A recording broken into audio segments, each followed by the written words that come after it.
all profit is value extraction. And that means that all profit is theft from you.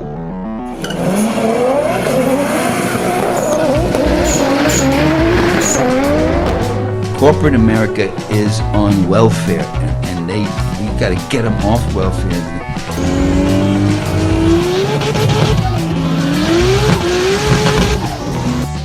Nothing's more important than stopping fascism, because fascism stops us all. Hi, welcome to Cars and Comrades. This is Bryant with a little introduction before we start the episode. Sorry we're a little bit late on our usual schedule, but it's for a good reason. We recorded this collaboration episode with the Turn Leftist podcast. So thanks to them for reaching out to us and arranging this, and especially for editing this episode because I didn't want to do that. But we had a good time talking with them. Spent a couple hours talking about Walter Reuther. And thanks to Connor for researching this episode. And by the way, a couple times Connor mentions that something will be covered in part 2. It might be more like part 3 or 4. We're still kind of working on this. There's a lot to the story, you know. We want to be thorough. So I don't know. We're still working on this. We'll let you know what's going on. And this particular episode was recorded about a month ago. So some of our references might be a little bit dated, and our Project Car updates are going to be out of order from, the previous episode that just came out. So thanks to Turn Leftist for providing the full length episode to post on our feed. Normally they cut out the chat section in the beginning, sort of cold open part, and save that for their Patreon feed, but this is the full 2 hours and change. But if you want to skip to where we're talking about Walter Reuther, that's around the 40-minute mark on this episode. Or you can go download the podcast off of the Turn Leftist main feed. And I would encourage you to subscribe if you haven't already. They put out some good content about all kinds of different, socialist, leftist, communist, different subjects, a lot of history and other good stuff. So if you're coming here from the Turn Leftist, thanks, welcome. Thanks for checking us out. So this podcast is, mostly about car culture and left-wing politics. But, there's a little bit of a fuzziness on there. And, so we go a little bit further afield from the main topic, go on some tangents sometimes. We've been doing this for a few months, and we have about 29 episodes. If you want to go check them out. Talk about all kinds of different things, mopeds, trains, vans, racing vans, drag racing, everything, car related, labor, of course, unions. I also wanted to thank the Denver chapter of the Communist Party USA for throwing a fun Halloween party. One of the people there was telling me about a podcast that their comrade does. I think it was called Illuminati Chat Attack. At least that's what I wrote down while I was intoxicated. But I can't find that podcast. So if you're listening and you know what I'm talking about, please write in and tell me the name of that podcast so I can listen to it. All right. On to the episode.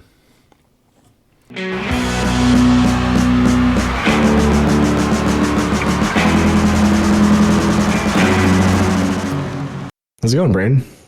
All right, man. I'm not going to lie. I haven't really had my shit together lately, so I just listened to y'all's podcast for the first time to try and get the vibe. Mm-hmm. And I'm going to continue listening because I liked it. Nice. But y'all talked about ketamine for like 10 minutes or something. Yes, we did. Oh, the Rev Left episode, yeah. And I'm going to be completely honest with you guys. I accidentally ate too many mushrooms this morning, so that's where I'm at. Okay. This is going to be great. I think... I went to a friend of mine, like, hey, we're supposed to fucking guest record with these other dudes, and I ate too many mushrooms. What do I do? And he's like, just do your normal thing. Every time you eat mushrooms, you talk about communism nonstop anyway. Yeah, there you go. Boom. That'll work. It's perfect for this. There's actually a really great video of me from a party where I ate too many mushrooms, and I'm explaining to a 10-year-old that somehow ended up at this party about how awesome communism and burnouts are. Hell yeah. Dude, you're on the perfect podcast for that then. Yeah, That's what I'm about. I went to a music festival, Muddy Roots, a couple of weeks ago, and definitely did my thing where I just ate mushrooms for 12 hours and yelled at people about Chevys and communism. Fuck yeah. Yeah, that's who I am as a person. That's awesome. Yeah, I stayed real. There was a couple of there was a bunch of biker types there, and I was just like, all right, these are people I should not even mention politics around. A handful of mushrooms later, and I'm like, I'm a communist. What the fuck you gonna do about it? They're like, we're cool with that, dude. It's fine. I'm like, yeah, bring it. Like, no, it's they're like, no, we're not who you think we are. And I'm like, yeah, you're not. Why are you trying to fight us? We're agreeing with you. So we're gonna have 8 people on today? Seems like we're gonna have a full house. Sweet. Oh my God. This is gonna be a fucking shit show. Well, this is going to be a mostly Cars and Comrades podcast with us kind of guesting, so I think that'd be nice. Well, yeah, we're basically the Bolsheviks, where we leverage our position and get power that way. As long as you don't split the party. I didn't say that. We do what we have to achieve communism. Wait, I left some words out of that sentence. Fuck.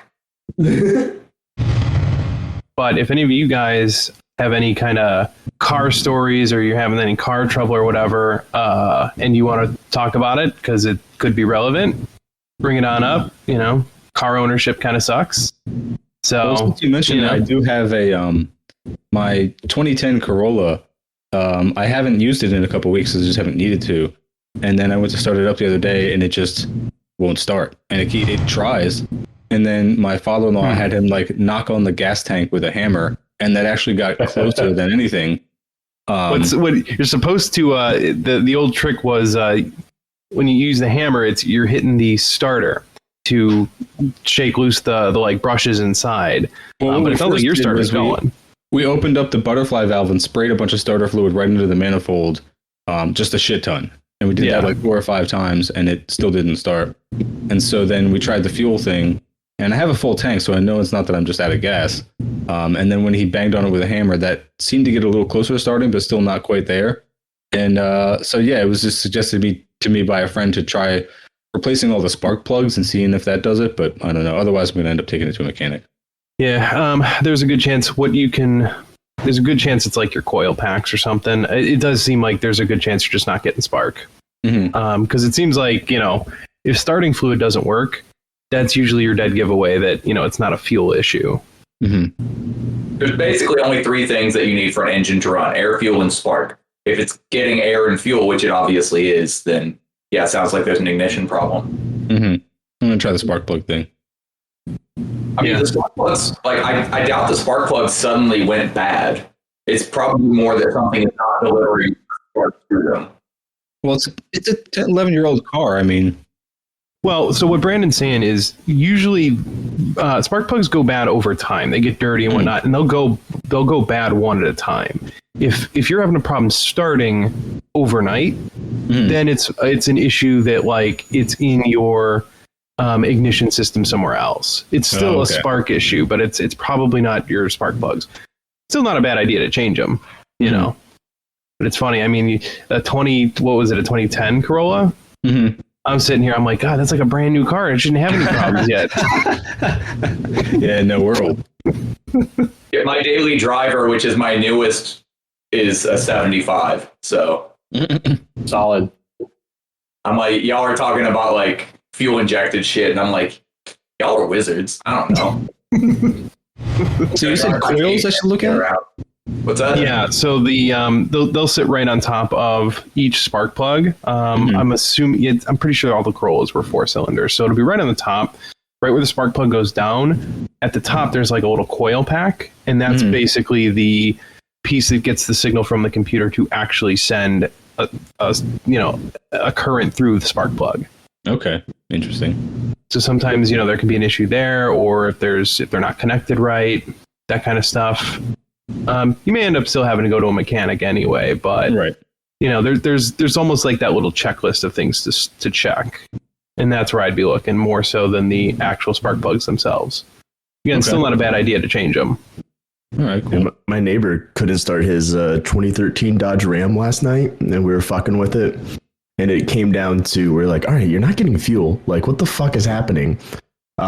his fuel cap was on so fucking tight that it caused a vacuum, so it couldn't suck any fucking fuel out of his fuel tank.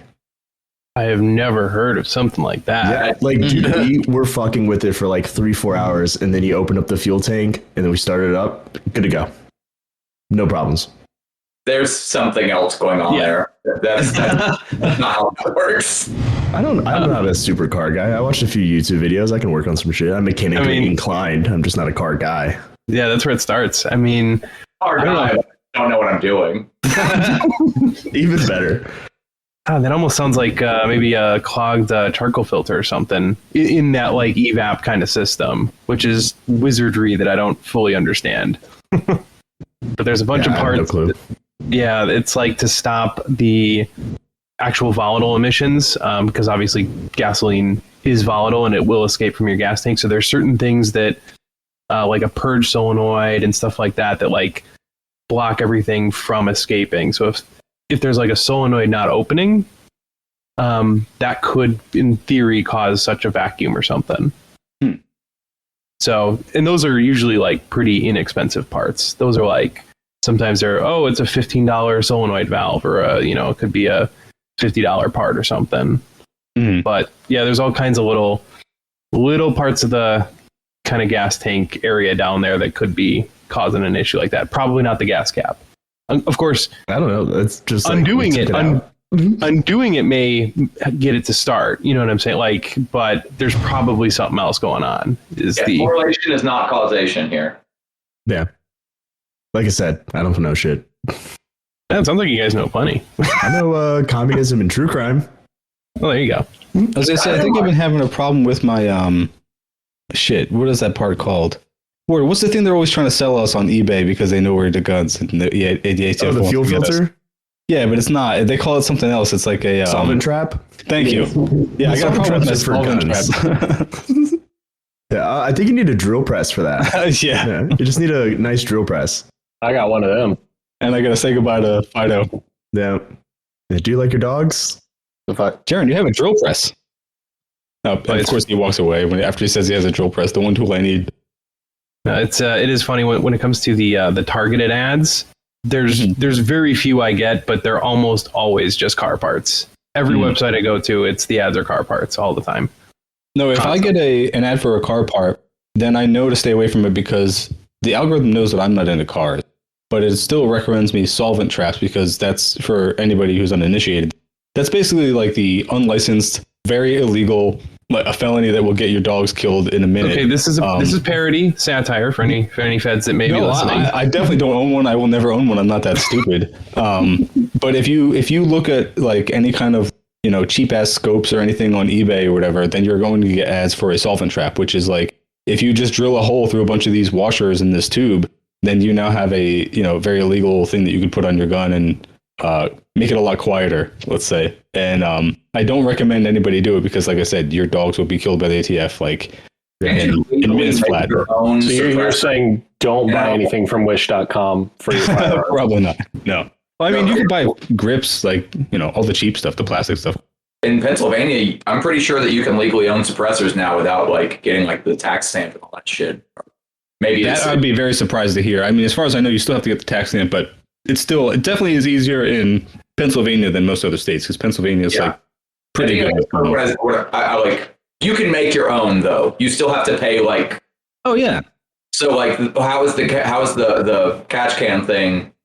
Like technically, that would just be you buying a thing and then making a suppressor out of it. Very well. Okay, so very true. But what you have to do is where the law comes in is that you can have all the parts. You can buy that solvent trap off of Wish, no problem, get it shipped to your door.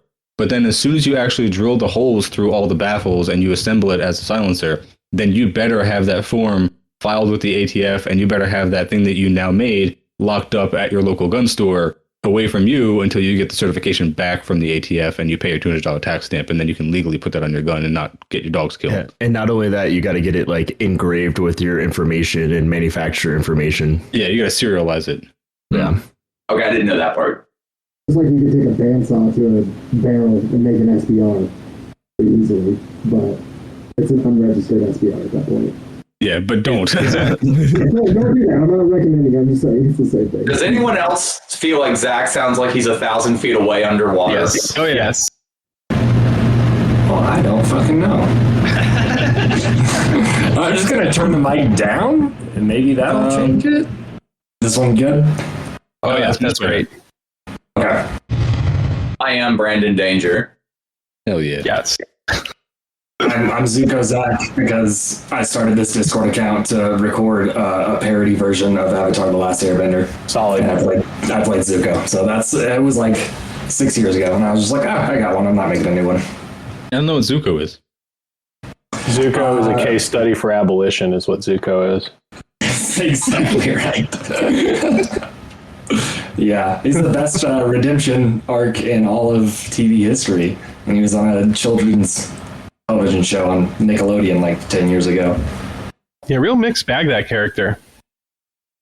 Wait, am I the only one who has no clue what is going on right now? Yeah, I don't know anything about I Zuko. also don't know. I don't know shit about Last Airbender. It's a good ass show. It is very, very worth your time if you ever want to watch it. Yeah, see, I think we tried when we first started to like use sort of a hand raising kind of setup, and it just never worked. We just blurt out whatever, and it mostly works. I mean, once the drinks start flowing, it's no holds barred. We did more of like a Stalinist approach where like we just let everything go wild and then remove it all in post-production. Mass purge. That is actually pretty accurate. That is how I do it. Did you guys want to do any more car stuff now that we got Bryant with us? Welcome back, Bryant. Yeah, thanks for inviting us on here. Yeah, thanks for coming on. Yeah, I think we'll probably do our quick car updates, keep it short, and then we'll get started on the main story here. So I don't know. Let's go alphabetical. So Brandon, yeah. I feel targeted. I started putting my motor back together this week to find that there's damage on the mating surface of my heads. Ooh. So, God. Not like damage. It's like weird galling. Literally, if I had a Bridgeport on hand, I would have it fixed in like 2 or 3 hours, but I don't anymore. So You mean a milling machine or a Wankel rotary engine with a Bridgeport? I don't get the joke. Never mind. Don't worry about it. A Bridgeport wouldn't cut it, but a Bridgeport might. I need a milling machine to resurface my heads, and I don't have one. So I get to spend the next week like finding a machine shop that has a turnaround time of like 2 or 3 days. That'll be fun. Just get a fairly flat concrete surface and a bunch of sandpaper and just wiggle it back and forth. I've seen it done at Lemon's events. So. You gotta lube it up though, so spray that down with some WD-40. Exactly, yeah, some light oil, something like that. Dude, if no machine shop tells me that they can get me turned around by the end of the week, I'm flat filing that fucker. Yeah. It's an 8-to-1 compression motor. I'm just trying to get the fucking thing back together. Yeah, he'll be fine. Yeah. Even a buddy of mine who, like, he's a hack, but he knows when to be a hack and when not to be. He was just like, do you have any, like, Scotch-Brite pads for your die grinder? And I'm like, oh my God. I'm most upset about that suggestion because it just confirms what I was already considering doing myself. You're supposed to talk me out of shit like this, man. I encourage it. Dude, at this point, I'm like, fuck it. I just need to get this motor back together so that I can blow it up and put an LS in the fucking car. Not a bad option. Yeah. Never a bad option. There's so many wires. But not a Chevy LS. You should use the LS out of a Lexus LS 400. That's a Brian call. Off the podcast. He just recommended I get a Lexus. So I have now officially decided that Brian's a trot. He's gone. He's out. So yeah, Lexus is a revisionary or whatever. I don't know. In the lexicon of the Cars and Comrades podcast, I fucking hate Lexus drivers and just the whole brand. Like, I've never seen a Lexus that had functioning turn signals. I can't deal with getting like my Lexus level of angry while I'm on this many mushrooms. So we're gonna have to. I guess I missed the the intoxicants section of the. Yeah, there was a whole lead in that you missed where I asked about mushrooms this morning. Damn. Well, this will be interesting. We're well put together. We're a real podcast. I've been having a lot of my friends comment on how weird it is that I so don't have my shit together, considering how well my shit is together. Yeah, you're faking it pretty well. The balance. Like, all my cars and my house are paid off, and I make really good money, but I'm also just randomly eating too many mushrooms to record a podcast on a Sunday afternoon. That's the time to do it, though. But I was only ate the mushrooms to fight off the hangover I was dealing with. Well, shit. I'm a little hungover. I wish I had some mushrooms. Does that help? I got a bunch of them over here, buddy. Which officially, that's parody. I don't. Yeah, they're shiitake mushrooms, right? Yeah. Well, no, Bryant, you're next. Oh wait, no, take Bryant off the podcast. So I haven't done anything on my car. I do need to figure out what parts I need to buy and probably order them pretty soon, so they'll get here in time for me to start fixing, putting in the transmission on my MR2. So I've got, I don't know, maybe when we get off the call here, I'll have time to jack it up and start like draining fluids and taking shit off of it. But that's about the stage I'm at. Just want to inspect it and see what all I need to replace. But I'll probably just replace the whole clutch and everything attached to it, and maybe get the flywheel resurfaced if it needs it. I don't know. It doesn't hurt. So I don't know, like maybe $250, $300. That really is inexpensive. Yeah. I mean, I don't know, unless something else comes up while I'm in there, but hopefully not. Like the engine was running when the transmission exploded, so I'm hoping the engine is in okay shape. I would think so, because I don't have a spare engine.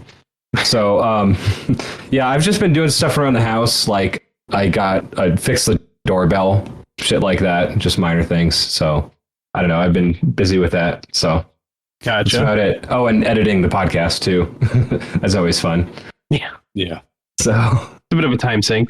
Got the new one ready to go out day after we're recording this. So yeah. Sweet. Well, I've got some, updates. I finally got the engine in the car, put together all that, and the car wasn't starting, which was sort of expected, but it was kind of an unknown. So I called the tuner and they said, it seems relatively normal. It's probably just the new fuel injectors that, the computer can't tell to open and whatnot. So I took off work, towed the car to the shop, and this very cool shop had like 2 JZ motors with the turbos and everything just in the office, in the waiting room. And I was like, wow, they had a full billet 2J block. And I was like, that's an absurd build. So it was a cool place to be, but they were not able to get it started. So we started theorizing, it could be this, it could be that. It's never fun though, after you spend a whole bunch of money on a rebuild and the car won't start. It was cranking though. It seemed like it was in time or relatively close. So, we messed around with it, checked a few things, thought maybe the injector harnesses were flipped. Maybe, the coil packs were plugged in the wrong order or something. So they checked a bunch of stuff, couldn't figure it out. So we had it towed back to the other shop. And, my guy's looking it over. He pulls off the covers to look at the timing chain. And then he even looked at the flywheel because the tuners thought maybe the flywheel was installed wrong, which would seem impossible normally because there's almost always only one way it can go. But, we're willing to consider anything. So he's looking and he tests the resistance across the injectors. They're fine. He tests to see if there's power coming from the actual Nissan harness connectors. There's a signal. So he's like, okay, there's no problem here. But then he decided to check the adapter that connects the injector to the actual harness, because apparently they don't just plug right in, and the pins were actually too big. So none of the injectors were actually making contact through the adapters. So the reason the car couldn't start was because of these goddamn adapters on these very fancy fuel injectors. So who would have thought? I mean, just what a bizarre occurrence. So probably what's wrong with my Toyota, right? Yeah. Just suddenly having adapters. Yeah, it's those 1,000cc injectors you put on your Corolla, man. I did that. I did do that. They said I shouldn't, but I said fuck them all. My life, my rules. They also told me I should get that vaccine. What do they know? Showed them, right? Yeah. Vaccine, you got horse drugs. Do enough ketamine, you won't care about COVID anymore. That would be nice. So yeah, we tested all this stuff, and it turns out it was just these injectors. So now the car technically starts, but it won't stay running, presumably because we haven't done a idle air volume relearn test yet, which is a procedure to tell the computer that, hey, there's a shitload more air now. Because otherwise it like starts up, revs up, and goes woof, and it has no idea what's happening because there's like twice as much air as it should normally get. So hopefully that's the last piece of the puzzle, and if so, it's got a base tune on it, and as long as my guy's going to talk to the tuner tomorrow, Monday, and make sure that he can run all the normal procedures, and if so, I think the car will be ready for its break-in period, and I am very fucking excited. Sweet. Yeah. So Awesome. yeah. And So do you that's have to all I do got. like dyno tuning with that also? You said I will, yes. So Okay. right now it's got a base tune to like function while I do the break-in. It's going to be a very conservative tune. And then after I put about 500 miles on it, change the oil a couple times, we're going to take it down to the dyno and put down some very probably unimpressive numbers, but it'll be fun. It'll sound good. So that's all I got. Zach, how about you? Super cool thing where it sounds like it's trying to die on deceleration. I'm debating. I'm gonna have 5 maps set up, and so one of them might have the stupid cracks and pops and whatnot. We'll see. I don't know. I'm iffy on those tunes. It's kind of a show tune, which I'm more into the performance. So You're not into show tunes? into like what musicals and no. Yeah. Not a lover of the arts, are you, Connor? No. Plus, I see people who do the decel pops, and these are the types of people that never put the clutch in when they slow down, and it's just like, you bastard, don't. They're just having way too much fun with it. It's like, come on, put your foot on the clutch so you don't sound like an asshole. I don't want to do that. Sit down and listen to me while I explain to you the proper way to have fun. You're not enjoying your hobby correctly. This lecture will be 3.5 hours long and we will not have breaks. Very anarchist of me. Is that me then? That would be you then. I'm still fucking waiting, man. I got an update from my shipping company for my transmission for the Ranger. Said earliest shipment date would have been last Thursday. Then that changed to Friday. And then back to Thursday for some reason. And now it's Monday. So sometime within the next month, it might be here. That's all I've been doing. Just waiting. Yeah. Well, I mean, it should be soon then. It should be. We'll see. It's just, freight times have been insane recently, so I don't have high hopes for Monday. I'm hoping before next weekend. That would be awesome because it's already been down for so long. Where is the trans again? It's coming from Florida, so I have no idea where it is right now. The shipping, it's going through Estes freight. They don't. I heard there was another ship that got stuck in the Suez Canal. That's probably why.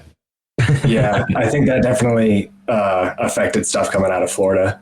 They need to stop sending such thick boats through there.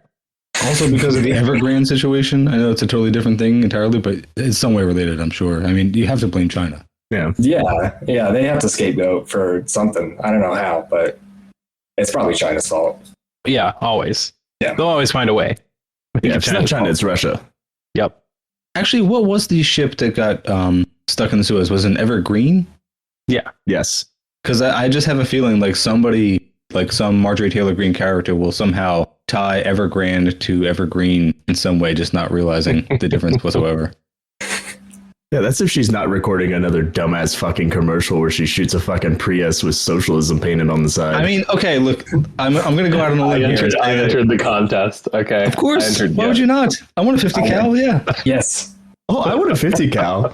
But like, I've not been on this moral plane for like a few weeks. Like, what contest are we talking about?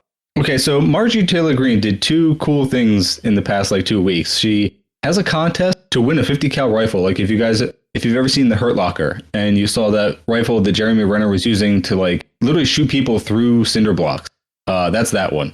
One of the cartridges is like, it's like a marital aid. It's like fucking huge. It's like you would see one on OnlyFans. Like they're enormous. I'm assuming we're talking about a Barrett. Yes, it's a Barrett. It's a Barrett 50 cal. So you can win one of those. That compared to that. Thank you, Ward. Appreciate it.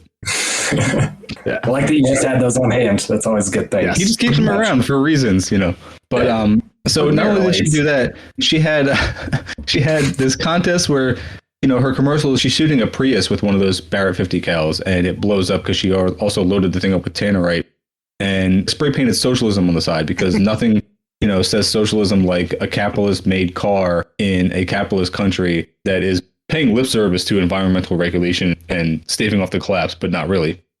But then the other thing that she did was that she held some kind of speech on the floor of the Senate or Congress or whatever she does, and was just showing memes. And it's just like, all right, she's kind of winning me over. Like I almost, I can understand the leftist alt-right pipeline, I guess. You see somebody like Marjorie Taylor Greene looking at us, how does she looks, posting memes on Congress and shooting things with a Barrett 50 cal. It's like, I'm going fast. I'm sorry, guys. I can't lie. Like, what can I say? I don't know. Is that pipeline real? I hope not. Of course not. I'm shocked all the time by all kinds of things. No, I do think it's actually funny. It's something that I could just go on a rant about. I'm not going to, but like the amount of tiptoeing that everyone on the left does. What's that? I just broke my fucking toe. What happened? We got tiny toes in the house.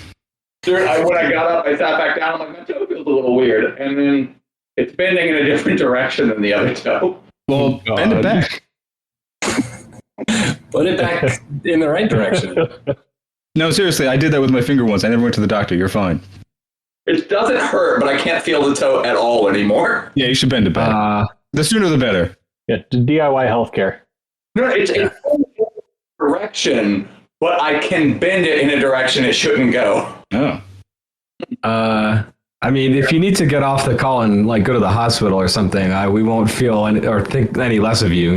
Achievement unlocked is what he said. It was just like he was on way too many mushrooms and he had to leave early. I'm not on enough mushrooms that this should just not hurt. Okay, you know what? I'm derailing this. This is freaking me out a little bit. I'm going to stop focusing on my toes. No, you're good. I mean, keep an eye on it. If it turns purple and falls off, that's a sign that you might need to go to the hospital or something. Oh, that's not free amputation? Right now, because I quit my job. That's going to be another tally on the Victims of Communism Memorial Foundation.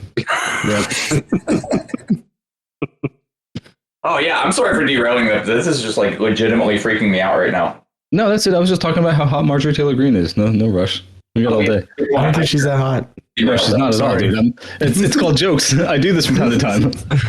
I know I'm the serious guy, but we have guests. Like, I mean, she's hot for a horse, I guess. Wow. No, but I mean, I was going to say, like, I do get sick of how ready people are to jump on any other leftist for, like, if you say anything, like, even just now when I'm joking, saying that there's like a Marxist to alt-right pipeline, and that I think Marjorie Taylor Greene is hot, and I think it's good that she shoots a Prius labeled socialism, and I think it's cool that she puts, memes in her presentation on the floor of the Capitol or whatever. It's like, there's literally going to be some listener out there who thinks, oh, you know what? Mike is finally unveiling his true colors. I knew he was a fash all along. It's like, the fact that everybody on the left is so ready to jump on everybody and think that we're all crypto fash in disguise, it's like, it's very weird. The right doesn't do that. They just like very much assume that everybody is on their side until they give them like a multitude of reasons not to think that. But I don't want to go on a rant. I said I wasn't going to. I'm doing it anyway. Let's talk more about some toes and how we break them. It doesn't hurt, but it's not right. No, I wonder to what extent that's almost like embedded in like the history of the left in the US, because we're very used to being infiltrated by the CIA, by the FBI, by cops. Like, this is true. I was talking to a friend of mine the other day, like what the Black Panther Party had cops infiltrate them within months of their formation. Like there were people who had been Black Panther Party members for years. Like I think the dude who got Fred Hampton fucking killed had been a cop, like he'd been an informant for years.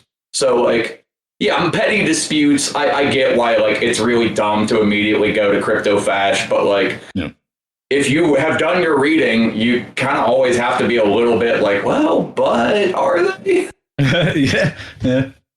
And, I don't know a whole lot about this, but I have heard that, like, a whole lot of trots turned into neocons back in the day. Like, I don't know what the actual, mechanism of that was. If it was just, like, opposition to the Soviet Union, and they're like, well, might as well get aboard this whole Reagan thing. But it kind of makes sense, because I feel like a lot of hippies turned into boomer neocons, and Trotskys are sort of like hippies of Marxism. So it kind of makes sense, like, in a way. The hippies were always destined to be fucking fascists. There was never an alternative to that. One of the earliest presidents of CPUSA was, he went to jail because of his communist affiliations like a couple of times. And then there was a schism when he got out. And I keep wanting to say Earl Browder, but I don't think it actually was Earl Browder. No, he was the patriotism guy. I only know about that because of the recent Rev Left Red Menace episodes about him.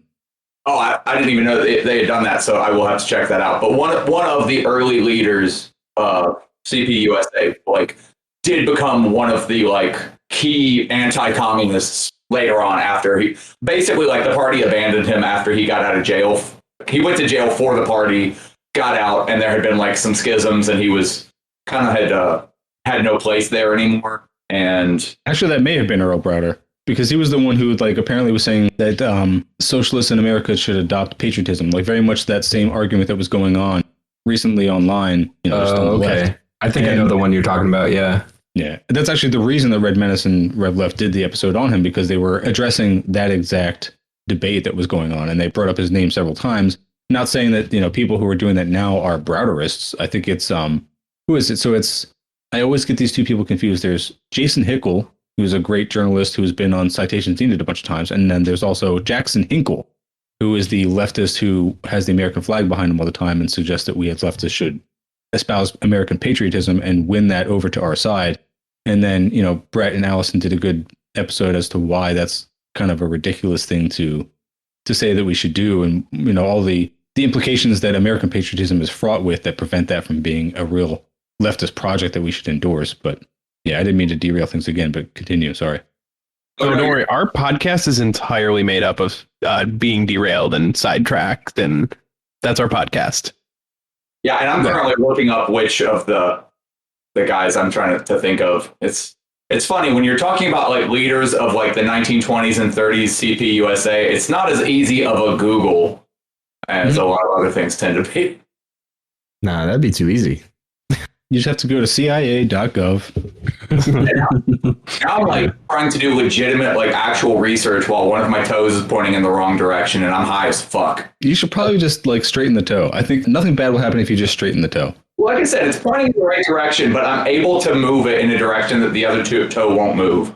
So the frightening part is that it just doesn't hurt at all. So now I'm wondering if my toes have always been really fucking weird, and actually, no, that's a viable option. I'll just tell you, since this is related, one time I was running and I had my water bottle in one hand and my phone in my other, and I'm running and I fall, and wanting to save the phone, and the water bottle tumbles out of my hand, and I stand up, my iPhone is fine, music's still playing, and I get up and my pinky finger is just, like, pointing 90 degrees out that way, just at that knuckle, just like that way. And I didn't know what to do with it. And I'm like, I got to take my kids to the zoo in, like, an hour. I'm not going to the hospital and ruining, like, the whole day. Like, and so I just, like, pulled on it and straightened it. And then I taped it up to these other two fingers. And I did that for, like, 48 hours. And then it was fine. Like, no problems. Like, you can't even. Not bad. Yeah. I thought I did all right. So what I'm saying is just straighten the toe if it's not straightened. Sounds like it's straight, but, like, maybe tape it up. You could probably tape it up. Do a little splint action. I'm using to decide that I've always had weird toes, but it took mushrooms to realize how weird they were. It's the Futurama episode. It's like... No, okay. Yeah, I was way off. Not Earl Browder, dude. Benjamin Gitlow. Oh, never heard of him. He wrote, like, several, like, expose sort of anti-communist things after he got ousted from the party. Boo. Yeah. Well, my friends don't want to play with me anymore. I actually do want to read what he wrote just out of, like, morbid curiosity, but go for it. I hear that it's... Oh, you mean not now? Yeah. Now, if everybody would just please be quiet while I spend the next 8 hours dictating a historical work of anti-communism. No, he like supposedly he wrote two. I think there are two books that he's most well known for that were anti-communist, and one was basically just like a parody of the other, where he was like, actually, it was so much more extreme than I originally said, or something to that effect, where like he had abandoned communism and was trying to cash in on having abandoned it. Which, shocker, I don't think it worked out well for him in the long run. So you say he was the first Hassan Piker? I would say that if I knew who Hassan Piker was. It's all right. Yeah, I mean, Park just abandoned communism and then just cash in on it. That bitch. I mean, is it fucking bitch? If capitalism is good at anything, it's co-opting anti-capitalism. So, yup. Did you guys want to start the actual Walter Reuther stuff? Probably, yeah. We have a topic today. All right, cool. Let me do like our little intro here.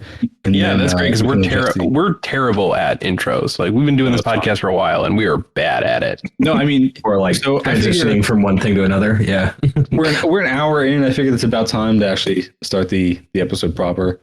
I forgot we were recording. Honestly, Ward has the joke that we will for our April Fool's episode. We will just do an entire like hour and change episode of just the cold open and never once have the intro happen or the song or anything and never even explain it. Just like it just starts with us randomly talking and then ends and then that's it.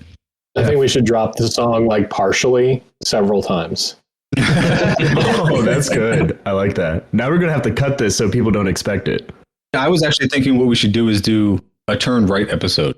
And like literally have like our guy do the theme song again and just have the GPS sound going turn right, turn right, and then just do like an entire episode where we talk like stupid fucking libertarians and like rail about a whole bunch of things that affect us personally because we feel oppressed as white guys, but we're not actually oppressed. But we just gotta like rant on the things that like we hate personally, like taxes and the fact that I have to like press 2 for English when I call like a call center or something like that. What's your language setting on the ATM? Dude, we'll spend a whole hour and then we'll never address it again. Just do the worst parodies of like but I mean, make it good. It'd probably be good. It'd be good parodies. It's hard to parody the right wing in America because that's what they are. I mean, if you put on Oakley's, you're halfway there, dude. Yeah, I mean, there's what do they call it? Poe's law. You know, what is it? A parody is indistinguishable from the real thing sometimes if it's a dumb enough philosophy. I think that's how that goes. Yeah, I'll record that episode in my car. Oakley's on. Just really channel the spirit. Oh, yeah. I'm gonna say that's probably not good. Why is it? It doesn't look like it's in the right spot. I mean, what the fuck, dude? You can't. What? I would tape that up. Mine don't do that. I checked. The other foot's not that way. Science. All right, everybody check your toes. Yeah, I was just yeah. My toe's not doing that. I'm not gonna push it any further. Connor, did you see my demonstration? I did not. Oh All right, that's going pretty far. Yeah, I don't know. Maybe it's normal. I don't know.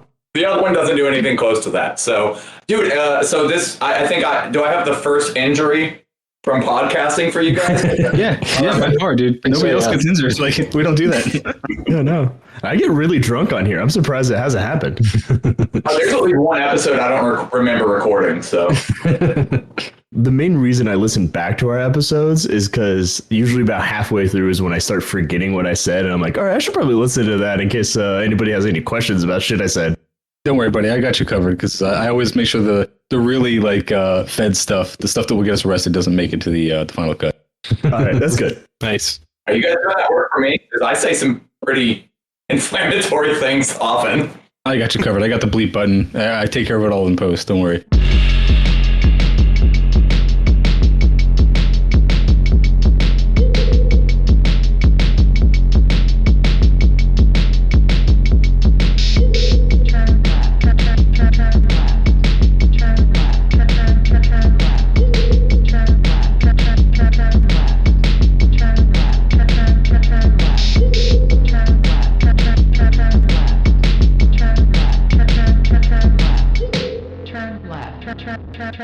God, those communists are amazing. All right, everybody. Welcome back to the Turn Left podcast. I'm Mike, he, him. And tonight I'm here with Ward, he, him, Jaron, he, him. And tonight we have special guests from the Cars and Comrades podcast. We have Connor, he, him, Zach, he, him, Brian, he, him, and Brandon, he, him. How are all you guys doing? Answer in any order that you feel like. Pretty good. Doing great. I'm doing great. I'm really worried about my toe. This motherfucker.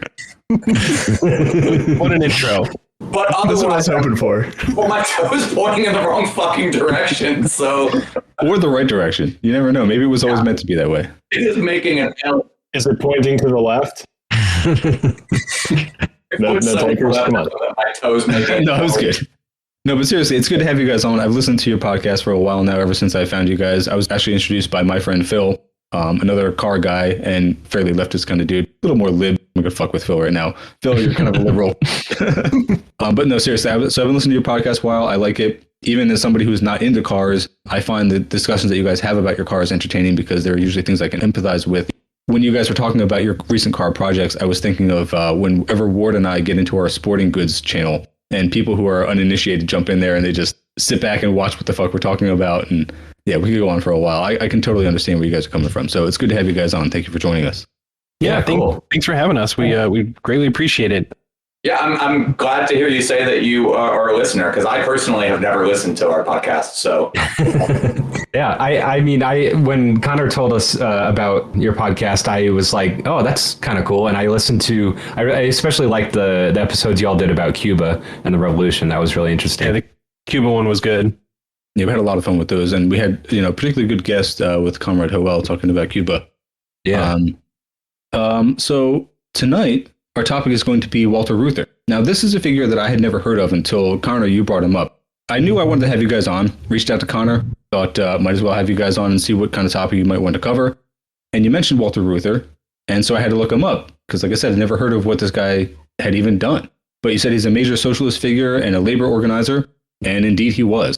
And so he has a very interesting story, and one of the things that Connor and I have been chatting about is that this guy absolutely could have a movie or several movies made about it. And now there have been some documentaries, but nothing like, no dramas or anything that I know. And I feel like there could be some kind of like Hollywood, if not blockbuster, at least something close to it. I feel like a lot of people wouldn't even understand. They'd be like, oh, I'm sure half of that was made up. And it's like, nope. Yeah. Nope. All real. I mean, I feel like The Irishman is right up the same alley. Like if you like that movie, you will like hearing about the Walter Reuther story because there's a lot of similar themes going on. But I mean, I hesitate to say that would be a good thing for a Hollywood movie just because they'd probably give it to like Aaron Sorkin and he'd do the Abby Hoffman treatment to it and fuck it up. Oh yeah. And make it some, lib Oscar bait bullshit. But it's a very fascinating story. And I think, yeah, definitely it would, like, we've dipped our toe into the Walter Reuther story on a couple other episodes before. He's kind of crossed paths with some other characters that we were talking about. Yeah, he's pretty unavoidable. Actually. Right. Yeah.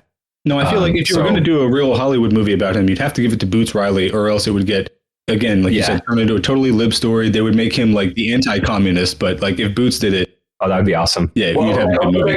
I have to interject here. I found at least one quote with backing. I couldn't find who said it, but that Walter Reuther dealt the single greatest blow against American communism of any person in history. Yep. Who said this? I couldn't find the source of the quote, but that being said, like he had some ties to socialism, and there was some like theoretical affiliations with, depending on who you talk to, he either was a card-carrying member of the Communist Party. Spoiler alert, he was not. He was not. He might have attended some meetings out of curiosity, which was a more common thing to encounter during that era of like the 1930s. But he purged communists out of the UAW in the 30s. He ousted several vice presidents who were like, when he was first elected president of the UAW, his vice president, which was a democratically elected position all its own, so it was elected in addition to his election, was a member of CPUSA. And I didn't find any of the real specifics on what happened that got him to lose an election. But when Connor and I started discussing Walter Reuther, he kind of jokingly gave me the position of just being contrary because that's what I'm best at. But as I got reading more and more, I was like, okay, there's a lot of positives to be learned from this figure, but there's also a lot of valid criticisms that need to be addressed more than they are. Yeah. if you're like an AOC fucking like liberal progressive, yeah, go ahead. Well, I was going to say, now that you say that, it makes me think of him a little differently. Sort of like an FDR saved capitalism by instituting the most progressive policies that we've ever had in the U.S. up to date. So maybe you're saying the same thing. Like, there's, I mean, continue with the AOC thing because that's very relevant to, you know, internet drama, which I love, and you know, stuff that's going on lately. I was going to say, like, simply like from that crowd, he's probably the perfect figure. He's the labor organizing version of, I don't know, I'm too high to fucking figure that out right now. He's a character that, like, if you're like a lib, then he was perfect. You know, he was essentially the AOC of the labor movement in the United States, you know, from the 1930s through to the 1960s. I would not agree with that because he did actually accomplish things. Sorry, Brian, did you have something real quick before we actually get started? Yeah, I mean, I was just gonna, you know, kind of what you all said. I was gonna say he's basically the best lib that has ever been. Like, I think I was saying that in the Slack channel when we were talking about him. I mean, I wouldn't put him up there with like maybe MLK, but he's one of the best figures. He kind of exemplifies what the best that you can do in the liberal world order, like working through the system, you know. Mm-hmm. Yeah, that's well put, I think. Yeah. So let's just be a lesson to all the libs who think that you can change the system from within and see where we are now after figures like Walter Reuther and MLK and whoever else. If I can double back real quick, I think it would be incredibly funny if like anybody made a movie about Walter Reuther as like a biopic, because IATSE is about to go on strike for the same shit that he was fighting for 60 and 70 years ago. Like, yeah. I actually work in the film industry nowadays, so yeah, like the same stuff that he was against in the 30s and 40s, we're still fighting for. Like, make no mistake, they will give it to you and they will take it right the fuck back. Yeah, pretty much. And Brandon, I think it would be really cool to see a Boots Riley movie about the Revolutionary Union movement rather than Walter Reuther. That would be the story I want to hear. Yeah. Which, are you guys familiar with the Revolutionary Union movement in Detroit? That'll be part two. Part two.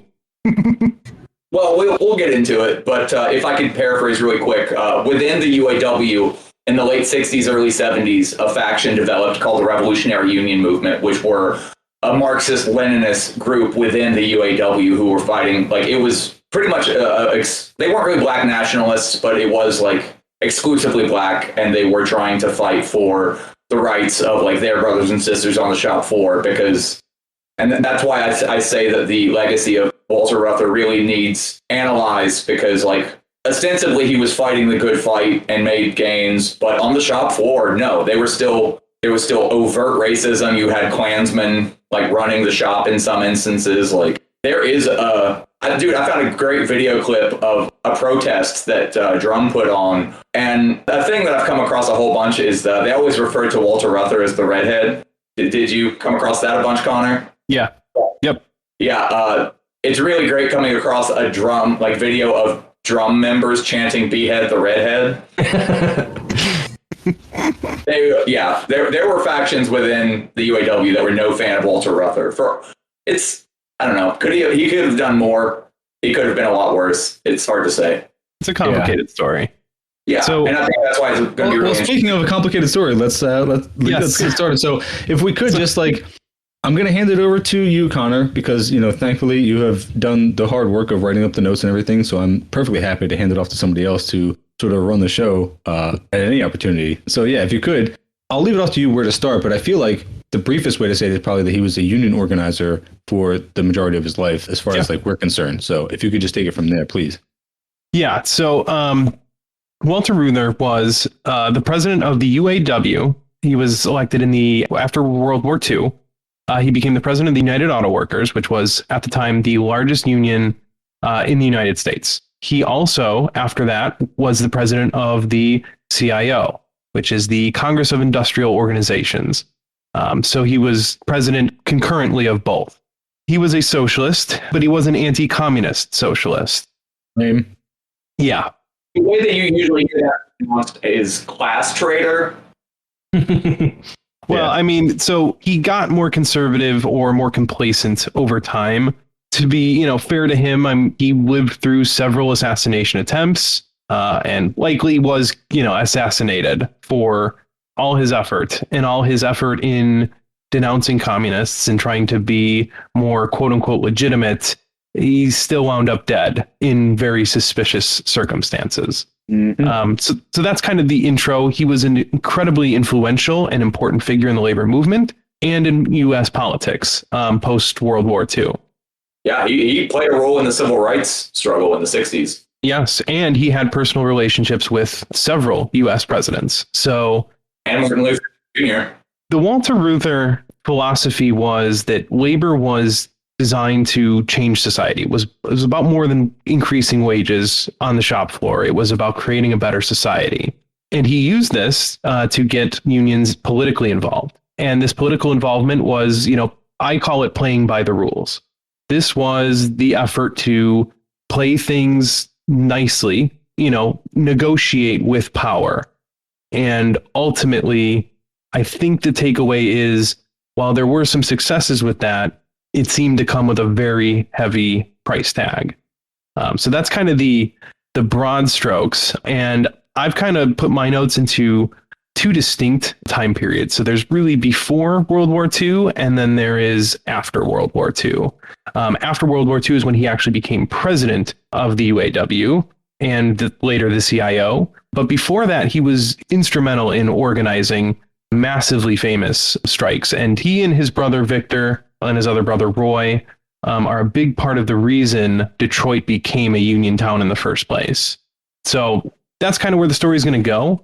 I do have some notes here for some things to think about as we go through this, because I think this is an interesting story all its own, and we could tell it just straight, and I think it's a great story. I think it's better if we try and think about things as we go through the story, and we try and learn what we can. So I kind of have like a few questions that I wrote down ahead of time as I was going through my research of things that I just kind of themes that I saw in the story that I think are valuable to think about. Although I don't know that I'm going to be able to draw any conclusions to these questions. Of course, you would maybe answer them differently depending on your ideology, but I think they're important to actually think about and engage with the story in a substantive way. So to that end, I think we should think about, how did union power actually rise in the first place? And then why did it fall in the US? What can we learn from the shortcomings of the strategy pursued by Walter Reuther? Then how should we think about the dynamic between getting power within the capitalist system and building movements outside of the centers of power? So, is having influence with presidents or politicians actually worth anything in the long run? And I think that's a question that we're still trying to answer today. And we see it debated online all the time. And I don't know that there is a right answer. So the next one would be, how should we think about making compromises and giving concessions to get gains for working people? Again, that's arguably... Well, the problem is, the reason these are questions is unions are likely our most powerful tool for the working class. The problem is the job of the union is in fact making those concessions. So unions themselves as a strategy kind of undermine what makes them important at the same time. It's a double-edged sword, I think. Right. And I think that's kind of what we learned from this story is there's pluses and minuses, but we kind of have to think very critically about how we engage in these struggles. So I also have, how should we think about political education for union membership? Is it really better to have larger unions or more radical unions? Is there how should we actually think about that big tent approach versus something a little bit more ideologically pure? What sorts of alternatives might exist to the political engagement we saw from unions in the 20th century? So should we think about a separate workers' party or a complete refusal to engage in electoral politics? What could we do in the 21st century, assuming unions actually regain some power? How should we think about the very small pivotal moments throughout history that shape the world as we know it? One of the things I come across in this research is there are a lot of cases where there's these broader trends and, these huge struggles, but a lot of the wins and losses come down to these very small pivotal moments that occur completely outside of workers' control. And how should we actually consider how how to approach those sorts of situations going forward, because there's a huge role that chance plays in a lot of these movements, and I find that very unfortunate. But perhaps there's ways to hedge against it, or maybe not. I don't know. And how should we think about the very real pressures placed on unions by the global capitalist system? Since we know capital can move abroad and workers can't, and there is actual real competition between workers and businesses abroad, unions seem to kind of be in an ever weakening position by their very nature. So going forward, are unions even a viable option given these sorts of pressures? And then how should we think about legality in future labor struggles? If the game's actually rigged by the ruling class and lawmakers, like we know it is, can anything be gained by playing by their rules? What alternatives might exist, and what are the costs of abandoning past notions of legality? And I think that's actually one of the bigger questions that I think we need to consider going forward, is kind of playing by those rules or not. So anyway, I hope that serves as just a little bit of a guide to how I started thinking about this kind of research, and see what we can maybe come up with through the story. Hopefully it answers some of those questions. I don't know. I think it'll be an interesting thing. I have a lot of opinions on a lot of what you said, but me too. I'm trying not to go into a rant on any of these questions. Really, I'm trying to just put them out there as something that I thought about and something I think we should all think about, and even have conversations amongst each other. Like I said, I wrote them down. I'm not necessarily going to answer them for you. I just think they're worth thinking about. I think a really important thing is that we come at Walter Reuther rejecting the great men of history thing. Yes. Because everything that I came across about Walter Reuther was just painting him as the MLK of the working man sort of thing. It was all glamour. And there was a lot of dirt underneath that, a whole lot. And I'm not going to condemn him for a lot, because I do realize that he was actually trying to make gains for working people, and he had shortcomings. And a lot of times he was doing what he thought that he had to do to work within the system. And I think, that's where it went wrong, man. He was at the helm of something major, and they had actual leverage. They could have said, fuck the system. We are General Strike. He had a lot of weapons in his arsenal that he did not use. Yeah. There's things we learned from him, but there's a lot of critiques to be made too. And it pains me to see how few of them actually get made. Well, hopefully we'll be able to do it here. Oh, I'll do it loudly. Oh, good. Yes. So, in this story, I kind of want to introduce a few of the villains that we're going to see in this story. A lot of them you'll know. Some of them might be surprising. We also have a few heroes to introduce after that. So the villains in this story are, of course, capitalism. Number one villain, every story. Always capitalism. The next would be the auto companies. Our other big villain of this story is going to be Harry Bennett, which is Henry Ford's most beloved henchman. And then we've got Henry Ford himself, the old bastard, J. Edgar Hoover, another familiar enemy of the left, Robert A. Taft, and Fred A. Hartley Jr. And if those names sound familiar, you're probably thinking of the Taft-Hartley Act, which brings us largely to where we are today. Yeah. Hold on one second. Did you have something, Brian? I was just gonna plug a couple of podcasts. You might have been getting to this, Connor, but The Dollop did a really good episode on Harry Bennett. I just looked it up. It was 261, Henry Ford's henchman, live in Detroit with guest Matt Christman. And then also for our own podcast, episodes 7, 8, and 9 about how Detroit auto workers built a revolutionary movement about the different revolutionary union movements. And then also we episode 11, Shitboxes and the Battle of the Overpass, which we talk a little bit about the UAW and Walter Reuther. So sorry if that messed up your flow there, but no, actually that's fine. Because I will at some point I will list our sources, and then I'm sure in the show notes we'll find a way to put links. I have lots and lots of sources. They're all very good, and you should check them all out to get a better picture of the story, because how good am I really going to do? But not there. So back to our list of villains. One of the other big villains, which we're probably not going to talk too much about, but he's a real fucking bastard, and you should know his name anyway. His name is George Meany. His name was Meany, and he was a mean bastard. And he was actually the president of the American Federation of Labor when they merged with the CIO under Walter Reuther. George Meany really sucked. He really, really sucked. So all the critiques... The very firm stance that the union's job was to benefit its workers and basically like to stay out of any sort of societal role, right? Yes, and also that group of workers that should be protected is like really, really small, very particular.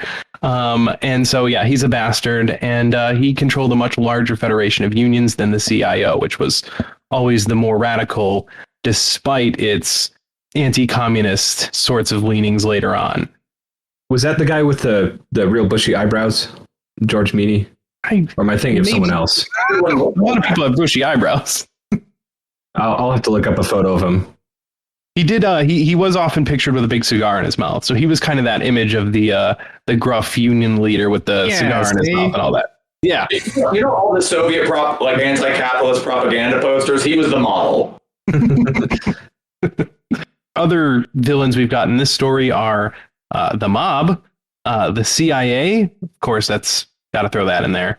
LBJ and President Nixon. So a lot of, familiar names in there, and some maybe unexpected ones. Like I said, it's a very interesting story. The heroes in this story, which in this case, hero might be a bit of a strong word, so we're going to go with protagonists. Our main protagonists are going to be Walter, Victor, and Roy Reuther, all very involved in the labor movement. They were all brothers, hugely influential, and yeah, that's who the story is about. But other heroes, I'm going to be critical of them, but make no mistakes. That was a family that was dedicated to the labor struggle. You can question the way they went about things, but they all, at least two of the brothers got shot over this shit. Yeah. Walter and Victor both. Victor was the one that had his eye blown out of his fucking head by a shotgun blast, right? Yep, part two. I mean, I was going to say, not to derail things again, but I was going to ask you, Brandon. Yeah. Since you're obviously taking the devil's advocate side of everything, when you say that he had tools in his arsenal that he didn't use, I was going to ask you, just in your opinion, do you think he did that because he didn't really believe in the struggle, or because he was just trying to be tactful? And you don't have to answer that question right now. We can sort of get into it later. I don't know. No, I think that's valid. I should preface this with saying that, my real introduction to learning about the history of Walter Reuther is rooted in coming across criticisms of him, because I started doing research on the Revolutionary Union movement. Mm-hmm. And that's how he kind of came into my knowledge base, was initially strictly from criticisms of him by actual leftists. Yeah.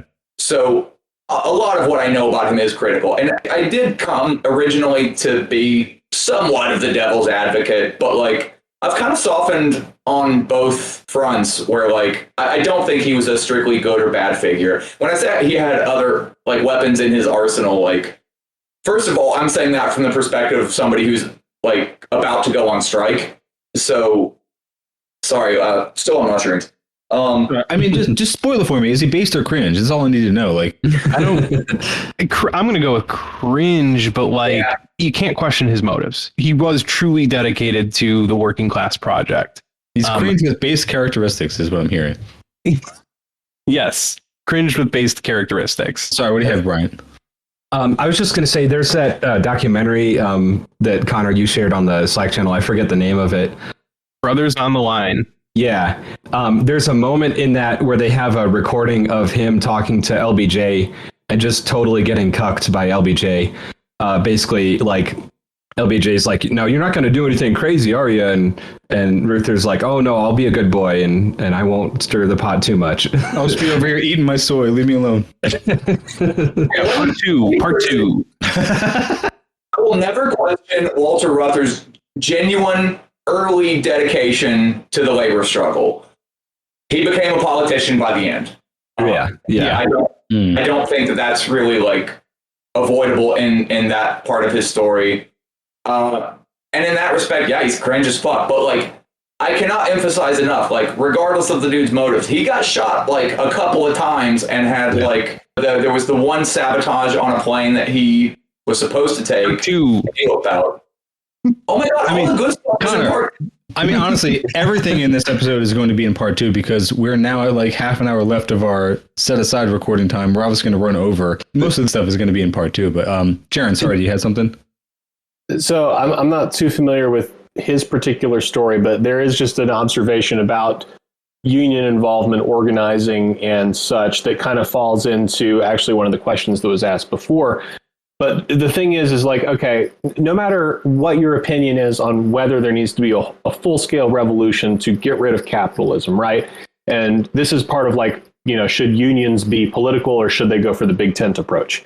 The reality is like, okay, there are some people who are ready to go to fucking war for this shit, throw everything away, go into conflict and just let the chips fall where they go. And hopefully we get a revolution with better material conditions. And then there's other people who unionize because they just want to get some like better fucking pay for their family and they don't want to go to war and they just want to have a better life. And no matter what your manifestation of a union is, you're going to have both of those types of individuals. So if you're leading a union or in a position of power in a union, if you want to keep that union together, even just for bargaining rights, much less overthrowing some shit, you have to placate to both of the camps.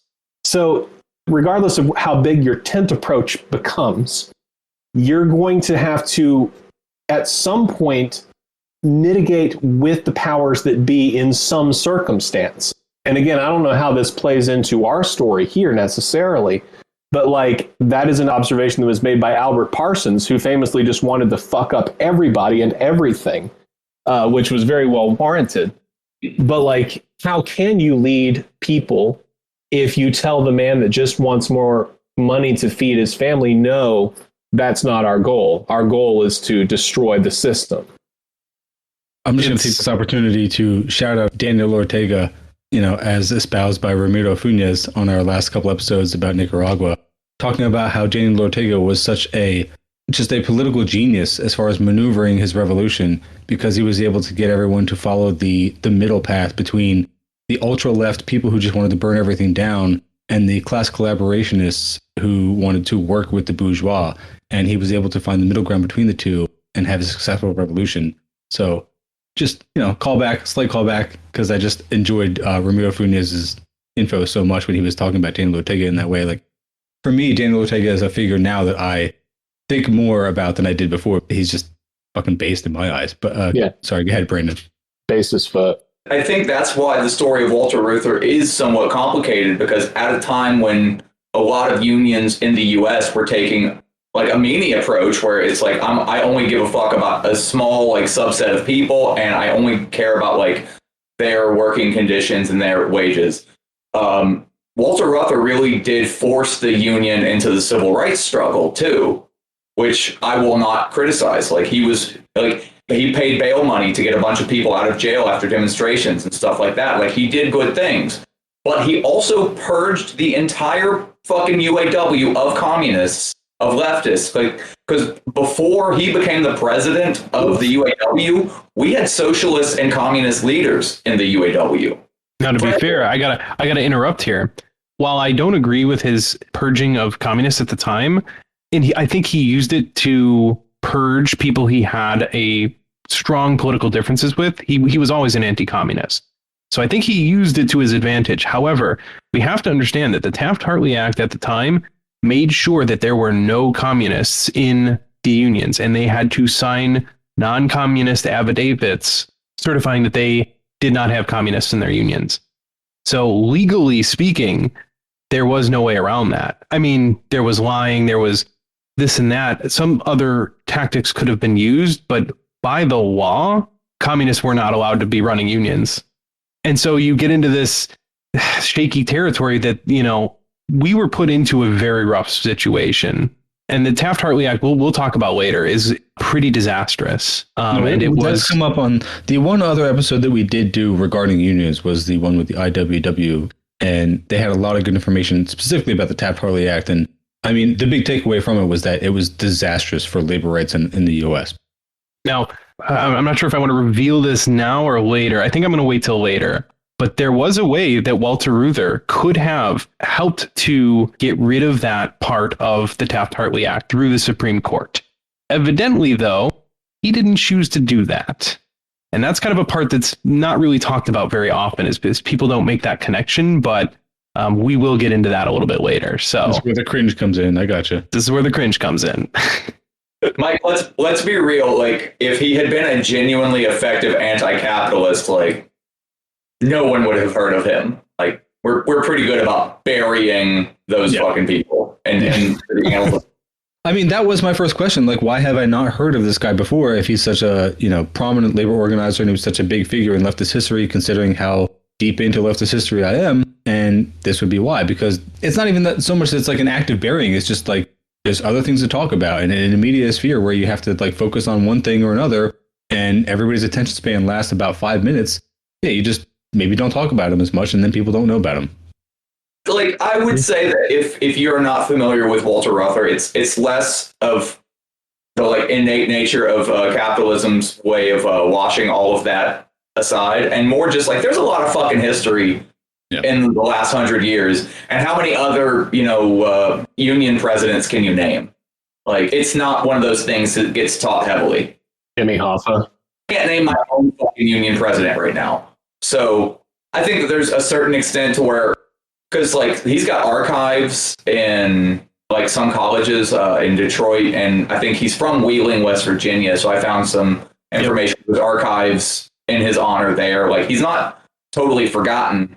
Honestly, I'm surprised that he's not, like, put on a pedestal, because, like, he's the fucking RBG of labor rights, man. Like... No, don't worry. I'm putting that pussy on a pedestal. All right, sorry. Let's without too much further ado. Let's let Connor get into the actual story. Let's start with Walter Reuther's story. We're setting up this story. All right, Connor. All right. Sorry, I will stop delaying you. Nope, no problem. All right, so stop delaying you too, Connor. You go ahead and you do your thing. All right, so back to our introduction of the heroes of the story here. So we introduced the Reuther brothers. Our next big hero of the story is going to be Janora Johnson Dillinger. She's an awesome character. Can't wait till we get into the GM sit-down strike. And, of course, the Women's Auxiliary and the Emergency Brigades. I did make an effort here. Women have a tendency to be written out of history or just, forgotten about. In this story, the Women's Auxiliary played a huge role in the unionization efforts at the Big Three.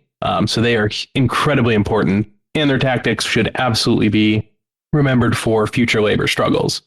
Another hero we've got is Catherine Gels, and she's a hero for punching one of the Ford Service Department goons who were trying to beat up the women there. Our other hero here is going to be Stairs. Go ahead and tease this. I know this story. Oh, do you? The Stairs are going to become relevant for April 7th, 1947. Yeah, I mean, you can just listen to the Dollop episode for a spoiler, but it's going to take you 2 hours to get there, so it's not really a spoiler. So. Yeah, it's not really a spoiler. Yeah, it might take you 8 hours to get to it on this stream. We'll see. And then our last hero is going to be the Dodge Revolutionary Union Movement, which we've brought up a few times already. So, all right, so let's set the scene a little bit here for the story coming up. By the late 1920s, the auto industry was the strongest industry in the United States. So I did, as part of this, listen to a recent Rev Left episode with Professor Peter Cole from Western Illinois University. And he did talk about, kind of the two Red Scares. So I got some valuable information. But the first Red Scare after World War I and after the Bolshevik Revolution in, Soviet Union, radicals were not particularly well liked by the U.S. government at this time. So after World War I, the Wilson administration had some useful tools for dealing with these radicals. They were called the Espionage and Sedition Acts. They used these laws against the IWW, anarchists, communists, and other sorts of socialists. Several hundred Wobblies were tried in federal court in 1918 under these laws, and in 1919, hundreds, potentially even thousands of radicals were deported to the Soviet Union using these laws, most famously Emma Goldman, the famous anarchist. So at this time, not a friendly atmosphere for leftists in the United States. This is during rapid, industrialization for like the auto industry and some other like steel production, and radicals were kind of winning the hearts and minds of workers. So obviously the Wilson administration was using these laws to kind of put that sort of talk down very quickly. So not a friendly atmosphere we're going into. By countering their ideas with other ideas, right? Yeah. It was a healthy debate. Yeah. Of course. I mean, like, for anybody who does not know the history of union struggles, labor struggles in the history of the U.S., it's incredibly violent. A lot of deaths involved. A lot of like armed private security guards, the Pinkertons and everything. Just don't think that for any second that liberals actually want to engage in any kind of debate when it comes to workers' rights. They just want to like put you down with violence, basically. Yeah, I mean, with shit like Blair Mountain, they literally dropped bombs on union workers. Unfortunately, I think one of the takeaways from this story is that going forward in the 21st century, things are probably going to get a lot worse before they get better. You know, before we win anything, we're going to go back to strikers being killed. I think that's just capital will do what capital has done for as long as it's existed. And the reason strikers don't die today is because as of right now, unions are so weak. But get a little bit of power back and we're going to see how much those liberals really want to debate or how much the conservatives really believe in free speech. Kind of, you're right on board with us. We end every episode, it seems now, by talking about bark beetles, water wars, or some other kind of doom scrolling that we're doing lately. So you're right on board. Yeah. I mean, and that's why I think it's important to learn from this story. I think we have to be realistic we've pursued strategies in the past. And here's what they say and here's what they mean. I mean, we've got a constitution that gives people free speech, but I just showed you that when that free speech becomes a problem, people get deported. Anyway, so back at this time, there was kind of a different philosophy for organizing workers. And that philosophy was largely led by the AFL, or the American Federation of Labor, which they covered roughly about 10% of auto workers were considered skilled workers, and the rest were just not unionized at all. They had no worker protections whatsoever. And back at this time, if you were not working fast enough, you were beat. So it was just a very different time. There was no problem with management just beating the shit out of people. You know, they would take people out of the bathroom if they thought they were taking too long, and like they'd beat them up and they'd pull them off the toilet practically, or not even practically, like they literally did that. There were stories of that. So Brandon. Is it a problem if I take a moment to comment on how, like, the more I read about labor for the last 150 years, like in the industrialized world, how little progress we've actually made? Because I feel like the story that I was presented growing up was always like, oh, back in like Victorian England, these people had to work 20-hour shifts and blah, blah, blah. And look at how far we've come because, you know, school is indoctrination. They're all about wanting you to know how much better you have it. But don't ask for more. You already have it so good. Don't ask for more. Yeah. And the more I fucking read, it's like, no, it's like miners at the turn of the century were getting murdered, and auto workers in the 50s and 60s would just get fucking murdered. Like, all of this is the story of fighting like hell, and you still end up working an 18-hour day. And I partially say that because, as I mentioned earlier, but I'm a little bit more lucid right now, like, we're about to go on strike because nobody's getting like beaten up and pulled out of the bathroom, but they are being refused to go. Like, producers are not letting people go to the bathroom, to the point where, like, a recurring complaint that I have been coming across is bladder problems and infections and stuff like that from having to work an 18-hour shift with almost no restroom breaks. Yeah, that's gross. I read an account of a woman who miscarried on set, but was asked to finish a couple of more hours before she left. Like, yeah, this isn't the 1950s, the 1930s. This isn't like freshly industrialized fucking London. This is a story from earlier this year. Yeah. My union has a 9-hour turnaround rule that I've like had violated for me on the second week on set. And our union is weak enough that people are just like, yeah, it happens. Just, we got your back. Go take a nap in the corner. That was it. My brothers working were cool about it, but the actual union was just like, yeah, shit happens. Yeah. Pretty shitty. So pretty shitty. Like, I know that's a tangent, but like, I cannot emphasize enough that like reformist politics have failed us.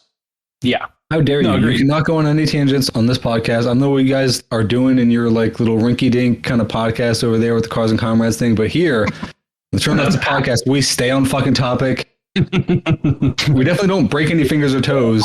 Mike's back on the bottle again. Sorry, buddy. I just came back from getting a beer. Remember that like union leader that had the hidden cameras like outside of his fucking house?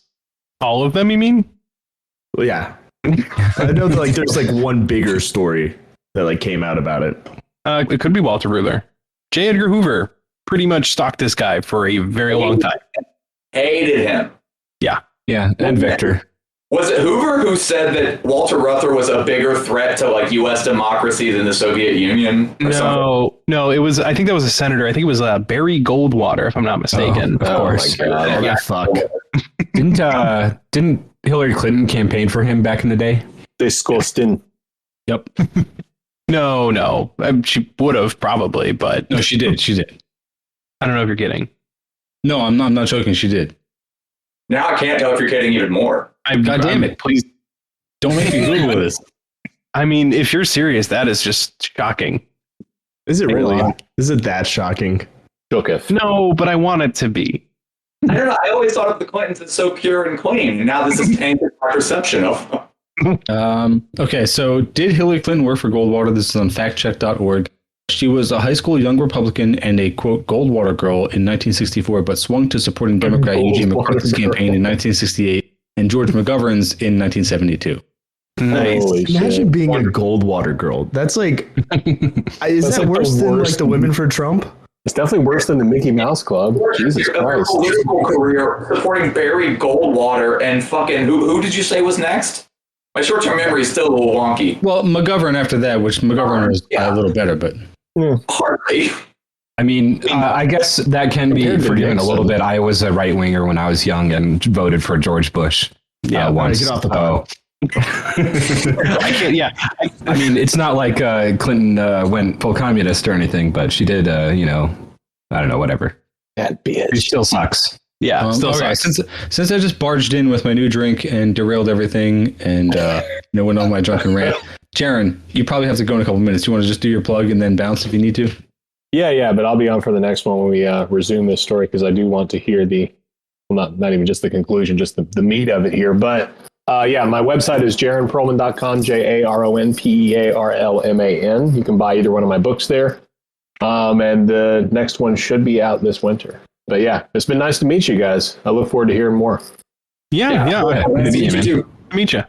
Thanks for joining us, man. Yeah, sorry tonight we didn't really get to a whole lot. Definitely Mike is back on the bottle, so anything I contribute is going to get cut in post, but we'll see how that goes. No, I think you should leave it. All right, take it easy. All right, later. All right, continue, Connor.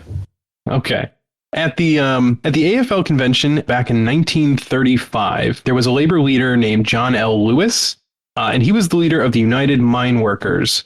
So at the convention, he created the Committee for Industrial Organization within the AFL. So this was the early CIO, back when it was still part of the American Federation of Labor.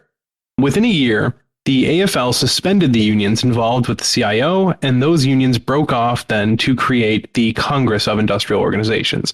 So this is actually where the UAW first comes from. It was created as part of the CIO within the AFL. So then there was the split back in 1936, and after that, it was then the UAW as organized under the CIO. That's the guy I was thinking of with the bushy eyebrows. Oh, yes. I know, that's very important. He did have very bushy eyebrows, yes. Incredibly bushy eyebrows. Like Brezhnev levels. And so the split happened after the Wagner Act was signed in 1935, which was the act that essentially gave unions the right to essentially exist in a legal sort of framework, and it gave the workers the right to collectively bargain. The new CIO wanted to organize all workers regardless of, gender, race, or skill level. So this was that different sort of approach to union organizing. Like the AFL wanted to remain with only skilled workers and, frankly, white workers and men at that. The CIO wanted to take a much broader approach. So the Wagner Act is actually the National Labor Relations Act of 1935, and it created the NLRB that we're so familiar with, and it codified unions into a legal structure. So the CIO was focused on unionizing auto and steel workers at the time, because those were pretty much the largest growing industries, and they had a lot of unskilled workers and really, really horrific conditions. You know, they were brutal to workers. They literally beat their workers. Workers would die, lose fingers, limbs in the machinery all the time. They break their pinky toes. Also, weirdly, a problem that my union is still having as of this year. Great. Wonderful. Yeah, like we keep having people falling asleep driving home from like their 30th consecutive 18-hour shift, and they fall asleep at the wheel and crash. Ugh. So like they're not literally being beaten, but like basically exporting the violence to just after work. Yeah. Yep. Yeah, been there. Not fun. Not fun. I think like somehow I'm radicalizing myself on air right now. Yeah, all you got to do is like think about it more, and you're just like, yeah, I'm way more radical now. Yeah, I mean, yeah, I can't wait to reminisce about my like days when I was a more conservative, like Stalinist. I don't think you know what those words mean. No, I'm saying I'm ready to start like seriously embracing leftism and move past like all that stuff and go full insurrectionist. Oh, I mean, just embrace the tank, dude. You and I will get along great.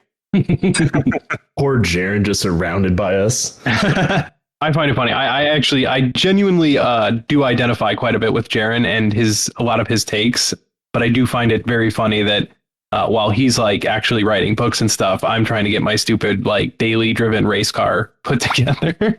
Yeah, well, you guys said he had written books. I'm like, who the fuck are we talking to, man? I'm a laborer that can't get my car running. Like, different strokes for different folks. Unironically, Jaren has the best opinions on our podcast. Like, he legit does. And as much as like there's 3 tankies, 1 kind of unidentified that's Cosper, and then Jaren is the professed anarchist. We all follow him because honestly, like he has the best opinions. Like he's the most well-read. Like I don't know about you, Ward, but like I just really love China. That's my thing. Yeah, I just love Daddy G and Papa Stalin. But the reason we love Jaren so much is because he agrees with all our takes. Like he agrees that authoritarianism is fine as long as you're using it against Nazis. You know, it's totally fine to like your exploitative boss until he gives you a raise, just as it's fine to lock up some Nazis until they see the error of their ways. But so similar to that vibe, like I more or less reject the label of authoritarianism because 1, it's always applied in a single direction and it's always applied left. Well, I shouldn't say that. Like there's obvious exceptions, but like when it's thrown around real haphazardly, it's always towards the left. And it's kind of dismissive of the fact that there are things that need tightly controlled, and they're usually like capitalists. So yeah, like I'm authoritarianism, like, yeah, let's do it. I call it preemptive defense. I call it the dictatorship of bourgeoisie. Wait, no, I thought the other way around. The other one. Mushrooms. I'm riding the fucking waves, and I'm really fucking struggling. 1 minute I think I've got it together, and the other time I can't think of like words that I use on a fucking hourly basis. So yeah, you were good. You got it. Sorry, Connor, go ahead. All right. So back right to it. So the CIO did have some early success organizing General Motors plants, first in the South and then in Detroit. Unionizing Ford was going to be a much more difficult task, and that is where the Reuthers come in. So back in the early days, that was kind of their push, was to go after the auto plants, but in a different way than the AFL was doing it. So they kind of had this broad vision, and as part of that, the UAW was created. Now, it wasn't actually Walter Reuther and Victor Reuther were not the first presidents of the UAW, although they are probably the most famous. But the UAW itself was actually first run by someone else. So we will get to that, but a little bit more on Walter Reuther and just like his early life. He was born September 1st, 1907 in Wheeling, West Virginia. His parents were Valentine Reuther and Anna Stocker, and his siblings were Victor, Roy, Ted, and Christine. So we don't hear too much about Ted and Christine. I don't think they play a huge role in the organizing efforts, but obviously Victor and Roy did. So their father was a union organizer, and he instilled progressive values in the Reuther children at a very young age. as children, they were taught to be against racism and sexism and all that. And back in those days, I mean, we were talking very early 1900s. So that was somewhat unusual. Their father was a lifelong socialist. I don't believe he was a communist per se, but their father was, in fact, a socialist, which is how Walter identified for a very long time as well. Now, Walter did become the fourth president of the UAW, and he was president from 1946 until his death in 1970, which is, of course, why we're talking about him on our car podcast. Kind of makes sense there. He was also the third president of the Congress of Industrial Organizations, the CIO, from 1952 to 1955, which, if you're paying attention, is not a very long time to be president. And that is because at that time, the CIO remerged with the AFL, and we have today the AFL-CIO. Now, throughout this story, he did survive a couple of assassination attempts, and he did die under suspicious circumstances that many believe to be successful assassination. Of course, it looks very much like an accident, so the truth will maybe never truly be known. But we could probably make some guesses, some very educated guesses. It's always fun to lean into conspiracy theory and all, but it kind of sounded like it wasn't that fucking ambiguous. It wasn't. It was not. I mean, like, literally one item on the entire plane is wrong and out of spec and then causes the entire plane to crash. It's like, it's a little suspicious. Oh, it's not even that. Problems with even more suspicious. Again, this is part 2, so don't skip this part if you don't want spoilers. But there was more than actually just the altimeter on the plane. There was problems with the runway and the approach that were likely problems right before landing. So it does imply that there was some sabotage at the actual landing site as well. That's right. I did see that in the documentary. I forgot about that. Thank you. Yeah, and I think, wasn't it the day after he came out in opposition to the Vietnam War? Yes, but I'm going to go right ahead and say it takes a lot longer to plan an assassination. So, okay. Yeah, I'm going to go right ahead and nip that one in the bud. I mean, not ironically, the most base take on his death probably was from Michael Parenti in that article and then the subsequent interview that he did. Yep. Well, it's Parenti. Yeah. Like, I mean, he's just some dude who has some good takes once in a while. I was actually surprised. Like, a lot of my fondness for Walter Reuther is because of Parenti's fondness for him. Like, yeah, he was. I will say this: Parenti was uncharacteristically kind to Walter. I think perhaps even a little bit much. I might say for Parenti, but I understand where he was coming from. Like we said, it's a complicated story for sure. Kind of the broad strokes here of what Parenti was going for in his article and in the interview that I did listen to. You can find it on YouTube. It's great. He described Walter Reuther as one of the most progressive labor leaders in the U.S. He does note that Walter was incorruptible and could not be bought off, which is important in a labor leader. All right, you heard it here, folks. Michael Parenti's cringe. What? Oh, no. All right, just to save face, I'm disconnecting like half the people in this podcast right now. Yep, Brandon, enjoy the rest of your trip. Goodbye. I'm allowed to stay on this long. No, we love you. So Parenti did, say that. I would like to point out that maybe while Walter could not be bought off or corrupted, he did get a little complacent and perhaps a little bit less radical in his later years. And I think that's probably a fair critique. But despite that, it seems like he got killed anyway. So a whole lot of good that did. He not only fought for the rank and file, but he did have a broader class agenda. And I think that is what Michael Parenti actually appreciated about Walter Reuther was he didn't have that narrow scope. He wanted to change society as a whole. He wanted to fight for environmental protection, for racial equality, gender equality, you name it. I mean, he had a pretty broad sort of approach, and he wanted the best for working people ultimately. He may have thought that the way to get there was anti-communism, but, hindsight's 20/20, I suppose. There was a quote that I thought is actually pretty important and emblematic of his approach, and that was, "The labor movement is about changing society. What good is $1 an hour more in wages if your neighborhood is burning down?" Yeah, I actually really like that quote. Yeah. What good is another week's vacation if the lake you used to go to where you have a cottage is polluted and you can't swim in it and the kids can't play in it?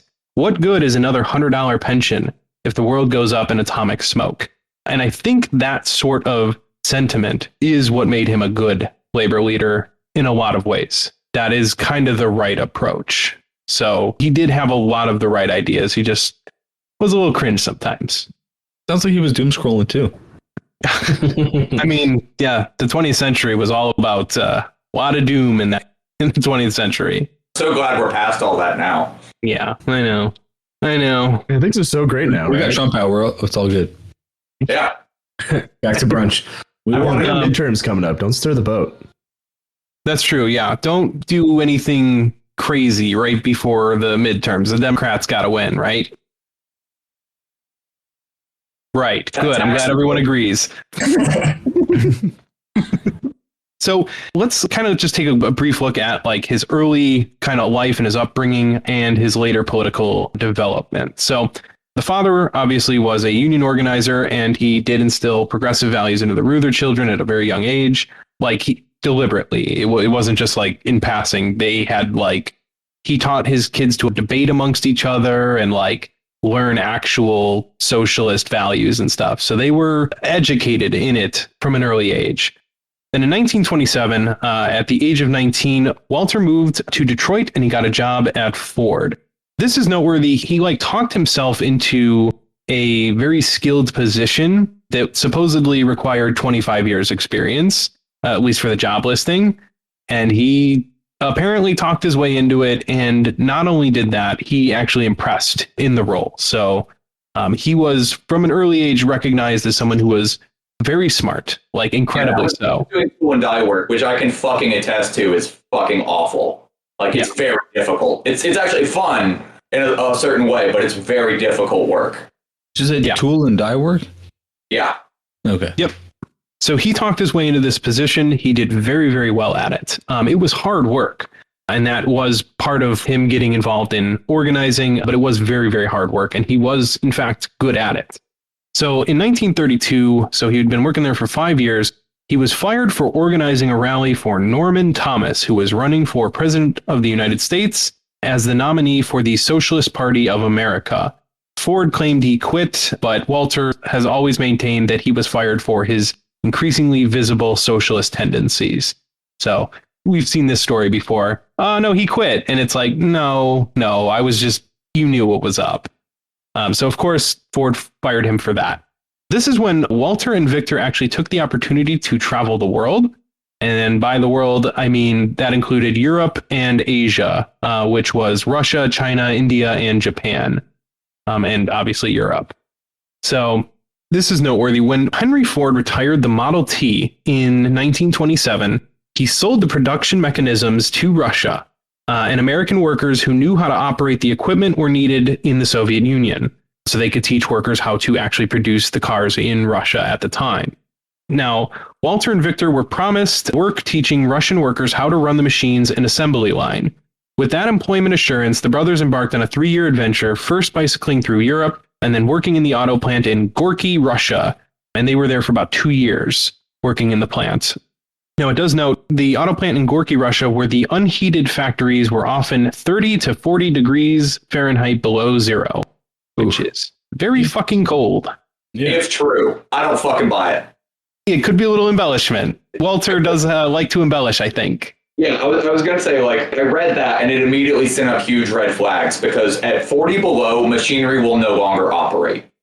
Like, no, your car will start. I mean, we saw some of those days a couple years ago, way up north. It gets that cold and shit somehow works. I don't know, man. To me, it's a red flag. It seems like tinged with anti-communism. Like, was it balls fucking cold? 100%, I buy that. 40 below means that in like 1930s sort of warm weather gear, you are so dressed for the cold. Maybe they were willing to just throw workers into the meat grinder, but that's the sort of thing where you're wearing equipment that's going to get caught in the machinery. It's going to fucking murder you. None of the greases, the oils, the coolants are going to, like, unless you're down to start putting antifreeze in your fucking coolant, then no, like, things will simply not operate properly. Also, like, you can't hold a tolerance if it's 40 below. Now, granted, like, manufacturing in the Soviet Union Maybe you, bro. What's that? Maybe you, bro. My tolerance is pretty good. I don't know about you, bro. Okay, so my background is I for the last 5 years I was a machinist and welder. So I can attest that I've had tight enough tolerances that if I held it in my fist, it would be out of tolerance because the heat expansion, when you're talking about like 1 or 2 tenths of like my closest job, which I always got handed because I was one of the only people who could routinely hold the tolerance, was plus or minus 1/10,000th of an inch. So you had to let it sit out in the shop air for a little bit to reach room temperature before you measured it, because if I ran coolant over it, it would contract and measure small. And if I would hold it in my hand, it would expand and measure large. So at 40 below, you cannot hold a real tolerance. Yo, Brian, what's up?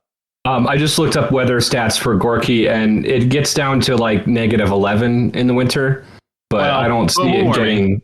No. Yeah. I'm kidding. Yeah, maybe a little bit of embellishment here. So we're hearing some exaggerations is what we're getting at. Yeah, expect to see more of those. I wanted to specifically address that, though, because to me, it's just tinged with anti-communism. Yeah, I guess. So, I mean, if machinery is constantly running in an enclosed space, it will heat the space somewhat. So even if it is -30 below outside, there's no way the interior of a machine shop is that cold. It's also a really good point. Yeah, it's just Walter's there's tons of friction and heat and body heat. And it's just okay. So here's the takeaway. Here's the takeaway. Walter Reuther was walking to school both ways uphill. Yeah. So plausible. So given this, he was, working in these conditions. He frequently wrote letters to the Moscow Daily News criticizing the many inefficiencies associated with how the communists operated the plants. And I did make this note. This might have a little to do with Walter's later anti-communism, probably more than a little. Cringe. Yeah, cringe. There it is. So sorry to interrupt again so shortly, but did this guy literally hate communism because he went to the USSR and got cold one time? Because that's kind of what it seems like. Yeah. Communism is when cold, bro. Yeah, bro. Okay. Ridiculous. I can't harp on this too much, but at this point, it's worth addressing that, like, 15 years before this, the USSR was like a peasant state. Like, it was a feudal state. Yeah. So, like, this guy's like, oh, their industry's not super well developed in the last 10 years. Mm-hmm. Yeah, pretty much. Oh, communism's bad because it didn't fix every problem in 10 years. Okay, so anyway, Walter complained a lot about things in Russia and whatnot, and they did regularly write letters back home while they were working in Russia, and this is going to become very relevant in part 2 or possibly part 3, whatever, we'll see. But they wrote letters home, and sometimes this got used against them in the future, and they were accused of being communists, which again, Walter and Victor could not be anything further from communists. Well, I mean, okay, I suppose they could be further, but okay, excuse me, but you get what I'm saying. So they spent all this time going through Europe, Russia, and then they went down through Asia, India, China, and Japan, and then they came back to the States, and upon his return, he became president of the newly formed Local 174 on Detroit's west side with his brother Victor. And when interviewed about it, he kind of said that, he didn't have any actual official authority to be the president of this local, but him and Victor started this local and they affiliated with the UAW and they were just the leaders. They hadn't really organized anybody yet, but that was them getting started. So with his brother Victor, they led a successful strike against the automotive giants at Kelsey Hayes, which we'll talk about later, and they supplied brake drums and wheels to the Ford Motor Company. The main complaint was that the speed up of the assembly line was intolerable. Workers were losing limbs and even their own lives trying in vain to keep up with the ever-increasing speed of the assembly line. So we've seen this story before. Line speed up, people get hurt, people can't keep up, and it's just fucking horrific. And you can expect to happen when human life is treated as a commodity. Yep. Yeah, pretty much. Thanks, Taylor. Fucking gross. So it was December 1936 when the workers pulled a surprise strike and sat down in the plant, refusing to leave until management negotiated with their representative, Walter Reuther. When management tried to enter the plant and remove machinery, thousands of sympathizers swarmed the sidewalks and blocked the doorways. Ford needed those brake drums and wheels really, really bad, and after 10 days of striking, the sides settled. So the first major UAW victory to unionize the auto factories had been won. Upon Reuther's insistence, women won equal pay for equal work. So this is pretty notable for the time. And that pay was 75 cents an hour. The speed up of the assembly line was slowed down, and the company could not fire a worker for joining the union. UAW Local 174's... I'm sorry, what? Brian had something. Oh, I was just going to say, I think, was this the strike where they were like throwing door hinges at the Ford goons, or was that a different one? That was a different one. So this was the first use of the sit-down strike in Detroit, I believe. So that was a new strike tactic, which for listeners who may not know, the sit-down strike was different from other forms of strikes as it prevented strike breakers. So in a traditional strike, workers walk off the job and they go out and they picket. This allows management to still use the plant. So if they can bring in scabs, they can use that machinery and keep operating at least to some limited capacity. The sit-down strike was when workers actually took over the plant and they refused to do any work. So literally nothing could be done. So this was an early victory using this in the North. I'm not sure if this was the first sit-down strike in the country, but certainly it was in the North. So I think there were a couple successes in the South before this, but it could be wrong. So anyway, this was an incredibly innovative strike tactic, and it was devastating to capital. And so this was used to win a lot of labor struggles in the early days of the UAW. And of course, in this case, they were asking for equal pay for women, which at the time, women were getting paid far, far less than the men in these plants, even when those women did plenty more work than some of the men, including Victor, who did note that some of the women he worked with did like almost double the kind of output he was doing, and he made, I think, more than double what they were paid. So the company couldn't fire workers for joining the union, and the Locals 174 membership expanded from 200 before the strike to 35,000 within the next year. So this was the first major win, and this is essentially what started kind of the push to organize the big three, which was Ford, Chrysler, and GM. So that's kind of where the story goes. And we'll talk a little bit more about the Kelsey Hayes sit-down strike probably in the next episode. It is important to know, sort of the tactics they used. So there's a little bit more to the story, but that's essentially the early creation and running of the UAW and kind of where Walter and Victor Reuther come from. So hopefully that was a little intro, and hopefully your listeners and our listeners definitely like the sidetracks. I like to tell myself. Hopefully your listeners do too. I mean, I will say we put it up to a vote in our Discord as to whether or not we would keep the cold opens, which are just whatever parts of us bullshitting before we actually start the recording proper that I find it entertaining enough to put into the intro. And then people voted overwhelmingly to keep that. And then the only idea I've come up with so far to make our podcast slightly more quote unquote professional would be to only make that available to Patreon subscribers and then have a normal episode without that. But I also feel weird about creating a tier in that way. Like, we don't even have tiers on our Patreon because we're communists. Like, let's not. Well, we don't even have listeners, so you're one up on that. I mean, your stats gotta say otherwise. Let's see your Podbean or your Libsyn or whatever it is. Oh, we're embarrassed by it. You don't want to see it. I mean, all of ours are from Langley, so. We didn't understand the numbers. It was literally like 42069 or something like that. Oh, yeah. There's one where it was like 420 requests and 69 confirmed downloads or something like that. So I took a screenshot of that. Nice. It was pretty nice. Yeah, and we're using the world's worst podcast hosting called a shout engine. So don't go with that if you're... Yeah, we don't trust the numbers at all. Yeah, exactly. Very sketchy. It's like CCP numbers. Like, nobody believes that. CPC, Mike. You fucking stickler every time. Dude, you fucking trigger me so hard with that shit. I do it on purpose. I know you do. See, you just internalize the propaganda so much. No, I am proudest. Like I said in the Discord, I am most proud of radicalizing Ward because not even a year ago, This guy literally thought Trump might go to jail after getting out of office, and I was like, buddy. And now this guy, he is the tankiest tank that ever tanked. I love seeing it. Thank you, Mike. Anytime, buddy. I feel at home here. We just love tanks. I just think they're neat. You know, I have thought about, like, maybe we could do an episode in the future about tanks, but I don't know a whole lot about tanks. I don't know. I just think that would be funny to just do a whole thing about the T-34. I mean, we could definitely find enough material to talk about for an hour with sidetracks about the T-34, especially with you guys. Like, with the car guys, of course. Ford made a motor for one of their tanks that I could talk about for an hour. Which you're not going to do right now. Wasn't there like a Chrysler one that was like 30 cylinders or something?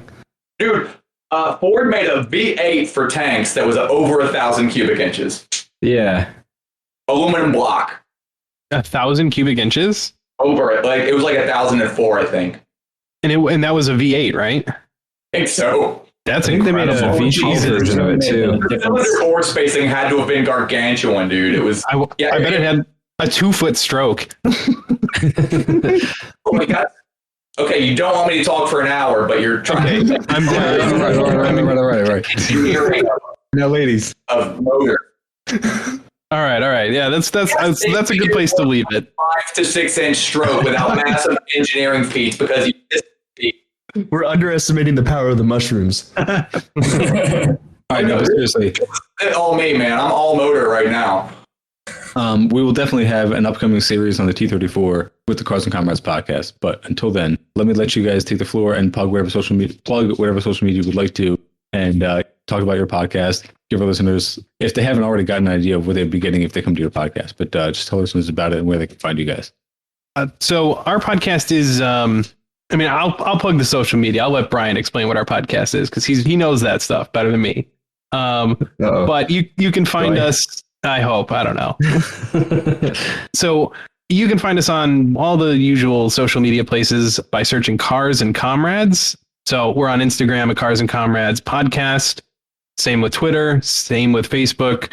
We're not super on Facebook too much because we're lazy, but maybe we'll post there more. I don't know. We're also on Hexbear, which is apparently the old Chapo chat. And I guess they changed their name. Yeah. So we're there. We're on Reddit. You know, I share all kinds of car memes and stuff. I try when I can make leftist car memes, which, you know, Ward, you got to face there. Difficult. I feel like that's really difficult. You know what? It works out a lot of the time. It works out. Like you can. The car is so fucking good at it that in the last month, 2 of my friends separately have hit me up like, "Yo, do you know? Have you ever heard of this Cars and Comrades podcast? Like, I keep seeing their stuff online, and it sounds like something that you would be into." And I'm like, "Yeah, it does, doesn't it?" So I make it work. You know, you can tie the two together. So yeah, you can find us online there. And then you guys should also explain kind of what your podcast is for our listeners as well. But Brian, why don't you explain what our ethos is or whatever? Yeah, I mean, if I had to describe it, I'd say we talk about car stuff from a leftist perspective. I mean, I guess the idea going in was a lot of car media is like real reactionary and just kind of gross, a lot of toxic masculinity. So we're trying to avoid that as much as possible and just, you know, bring our own leftist perspective. And of course, we do talk about, you know, political theory and how politics intersects with the car world. And like, I thought maybe that would be difficult going into it, but, you know, really capitalism fucks us all in multitude of ways. So there's a dearth of material to pull from. But yeah, I guess like tried the best when we start talking about the intersection between like cars and like labor history, because it's inextricably linked. So yeah, definitely. And I guess like we've had plenty of people say like, oh, you all are, you know, reactionary because your hobby contributes to global warming. I don't know. We talked about this a little bit, but like, I forget who said this. I want a world where, you know, there's public transit and owning a car is like owning a horse is today. It's a weird hobby for weirdos. And make no mistake, like if you're really into cars, you're a weirdo, like you're a nerd. Maybe it's like has some mainstream cachet because it's a masculine hobby or whatever. But it's still nerdy, you know, like, I don't know. Personal appreciation for cars is like macho and cool, like obsessing over like the finest details of them and like stuff like that gets real deep into nerd territory. Definitely, yeah. Yeah. It's just fun. Cars are fun. Yeah. I like going fast and shit. It's Getting like sideways. Guns are fun too. Yeah. So I will say my infatuation with cars goes as far as Top Gear with James May, Richard Hammond, and Jeremy Clarkson. That's about it. And while they're fun on the show, they're pretty reactionary in real life. Yeah, their politics are shit. I won't stand up for any of them outside of that show. But on that show, for those however many seasons they lasted on, that was my shit. But what I really liked about that was the star in a reasonably priced car, because I always imagined driving my Corolla around a track like that and what I could do if I didn't have all these fucking mouth breathers in the way in the left lane when they shouldn't be in the left lane because they don't know how to drive. Like, that's the passing lane. You should be passing people if you're in that lane. Like, get the fuck out of my way when I'm on my commute to work. But anyway. By the way, which I want to make a note, there's forms of racing for everything, and you can be into fucking anything. In autocross, you can autocross your little Corolla. If I could bring my Corolla to autocross, and I understand, but I'm not going to do that because it's just embarrassing for me. Because you're a fun-hating tanky. You see? Currently trying to get into dirt track racing, which, if I could speculate, might be the single most reactionary form of racing. It's like, that crowd is just like the worst. So I cannot wait to get my own dirt track car and just be so abrasive. Yeah, and I've seen people drag race minivans like on a drag racing track. So like, yeah, but you guys are making fun of them. I know you're making fun of them on the sidelines. Oh, it depends. That's my point. That's my point. That's why I'm not bringing the Corolla. Okay. I'm building a van to drag race, so maybe I'm not making fun of them. Yeah. Maybe you're coming right now. All right. Well, is there anything else you guys would like to plug as far as your podcast or your social media is concerned? No, I think that's all we got. Would you mind just explaining briefly what your guys' podcast is about and all that for our listeners who might be interested in some learning? Oh, that's sick. You guys have a podcast? No. If you guys like to check out the Turn Leftist podcast, it is basically, we have no nuance. We're turn leftist. Like, we're just trying to turn people leftist. So if you want to listen to a bunch of unabashed red fash tankies talk about why they love Stalin and Mao so much, and then one anarchist who will pipe in with some reasonable takes, come check out the Turn Leftist podcast. No car talk whatsoever. Sorry. It was much more succinct than ours was. Wow, we could really learn a lot from you guys. That was all on the fly. Ward, do you have anything else you'd like to add? Anything I missed? Yeah, we cover current events sometimes, some historical events, some debunking here and there, but yeah, mostly just red fash tankies, turn people leftist. Yeah, I'm on our podcast to debunk the myth that 300 horsepower is a lot. Which sounds like a lot to me. Trying to build my van to make 1,000. Oh, just fuck. All right, Ward, go ahead and plug your Instagram. Yeah, I'm on Instagram at Millennial Leftist, common spelling, no underscore. And I'm on Twitter at Wardlawley, WARDLAWLEY. Hell yeah, buddy. All right, so I guess for Sterling, I'll plug our Twitter. That's Twitter/TurnLeftistPod. And then Jaron already plugged his website, of course. For Cosper, I'll plug their Patreon. That is patreon.com/COSPER_. And then for everything else, you can find us on our Linktree at Linktree/TurnLeftist. And I will, of course, shout out again our Patreon subscribers: Stuart, Pete, Colton, Ian, Michael, not me, El Robert, Allison, Zach, James, Raven Enigma, Marvin, Kay Frida, Not Drinking Water 69, A Second James, Mike, Mad Boy, Christian, Elam, Venture X, Jaron Has the Best Opinions, Jared, Hayden, Another Jared, Bill Killionaires, Bro You No Mark, David, Tristan, Devontae, Your Mother, Charlotte, A Third James, Bishop Mew, Rural Marxist, MC, John Bowie Fan 420, Aaron, Kyle, Jean-Claude Manhands, Mill, Phil, Blackwater Janitor, and Jay Reese. Those are all your Patreons? Like, people actually listen to your show. That's impressive. No.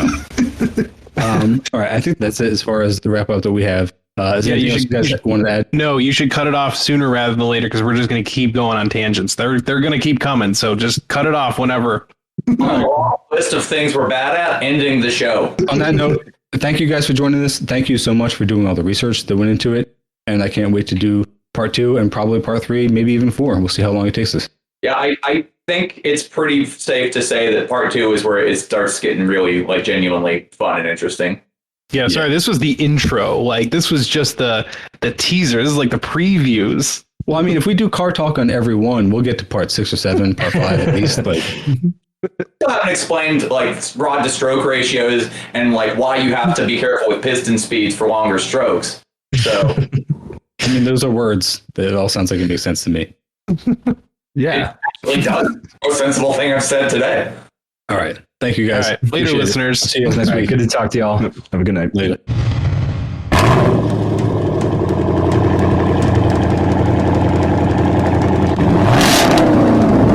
Capitalism works, if it works at all, because it always has socialism to bail it out and to subsidize it. Ask any racer, any real racer. It don't matter if you win by an inch or a mile. Winning's winning. In the 1980s, 50 corporations controlled most news media in America. By 1992, that number shrunk to 24. And today, only 6 corporations control 90% of everything Americans see, hear, and read.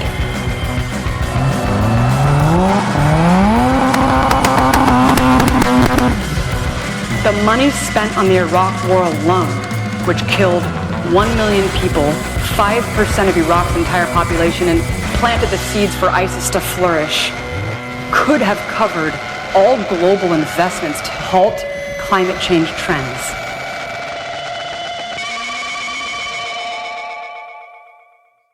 I've thought of a really good sound effect that we should use every time Marjorie Taylor Greene gets brought up. It won't work, buddy. It won't work. Yep, we won't hear it. That's a Discord noise canceling for you. We've tried a lot. Trust me. We sat for like 20 minutes on one episode, like just racking shotguns, racking ARs, like yeah, racking my fucking pistol. Like it just won't pick it up until you fuck with the settings like really hard. That's so weird. Yeah, the noise canceling works sometimes. Like, huh? Oh, there it is. I got part of it. Yeah, a little bit. Wait, also, by the way, Stalin did nothing wrong. Oh, all right. Every podcast has one. We got 3. Oh, great.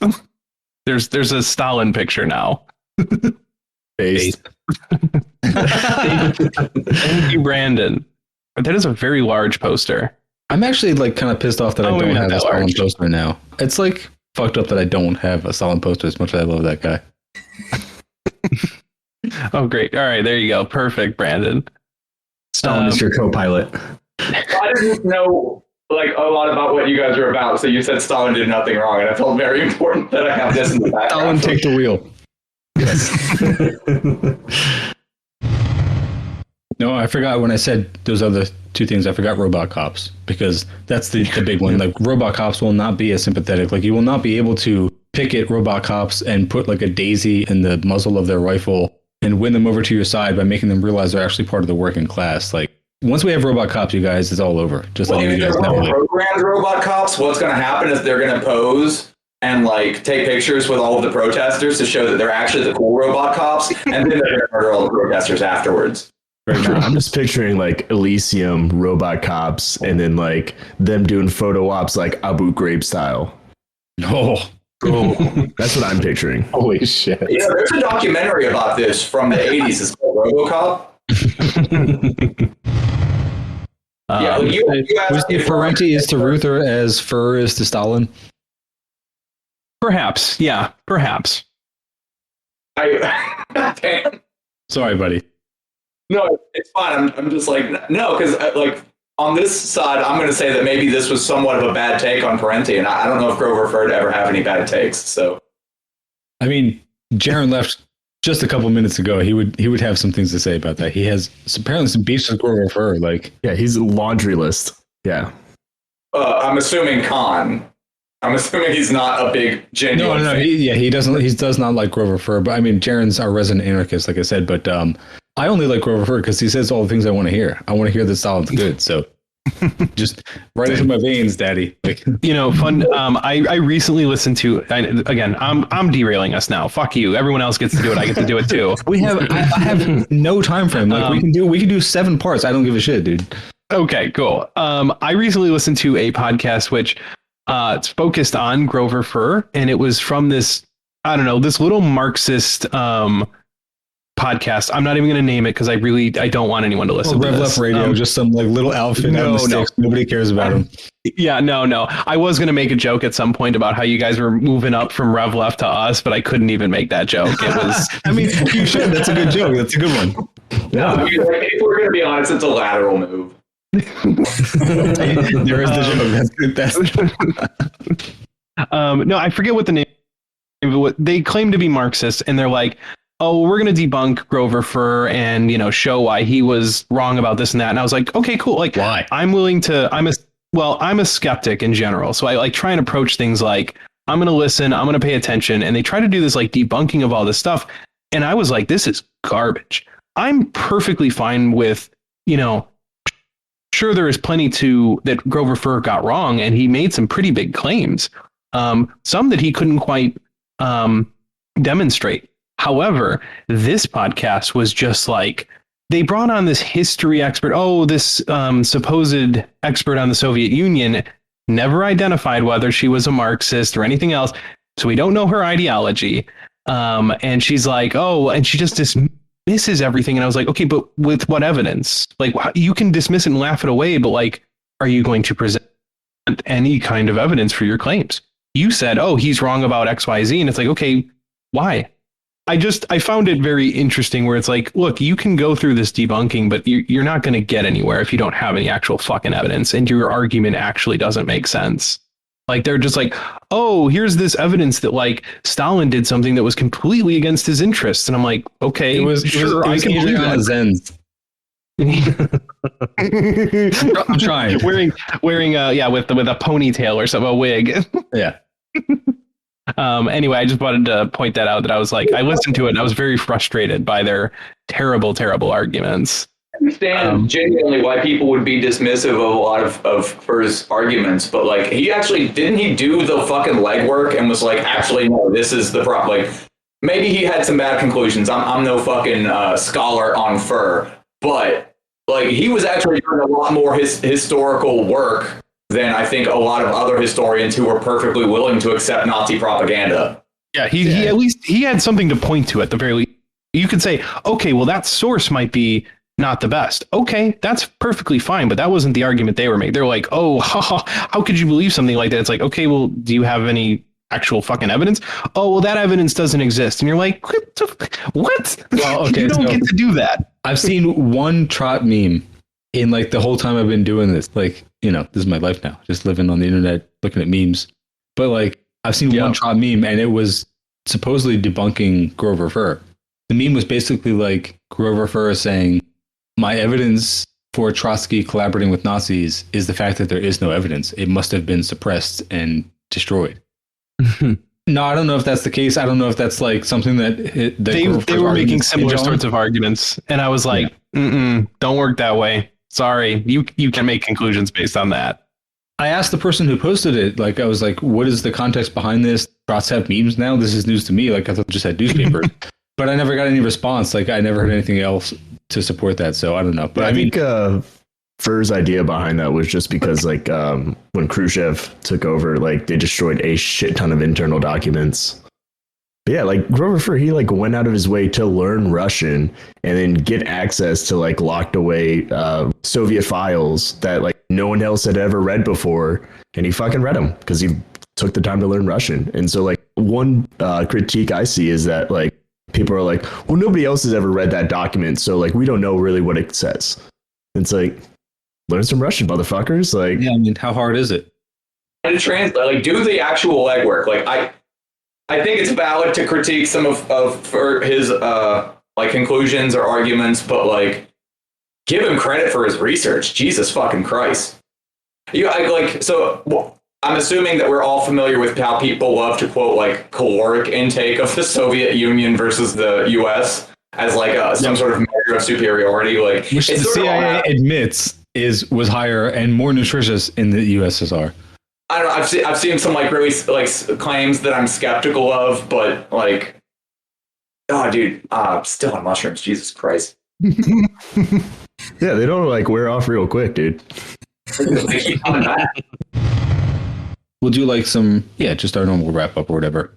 Get out of there 7:45ish to 8ish. Yeah, we're almost at the end of this bit, and I think we'll wrap it up very shortly here. I'm never almost at the end of my bit. My bit goes on forever. Can confirm. I'm allowing for Stalinist rants to happen in there, so just keep that in mind. Yeah, that's already accounted for. The fact that you're okay with my Stalinist rants makes me worry that I'm going to get purged. Buddy, just come hang out. Whenever you want to just rant about Stalin, I'm totally down.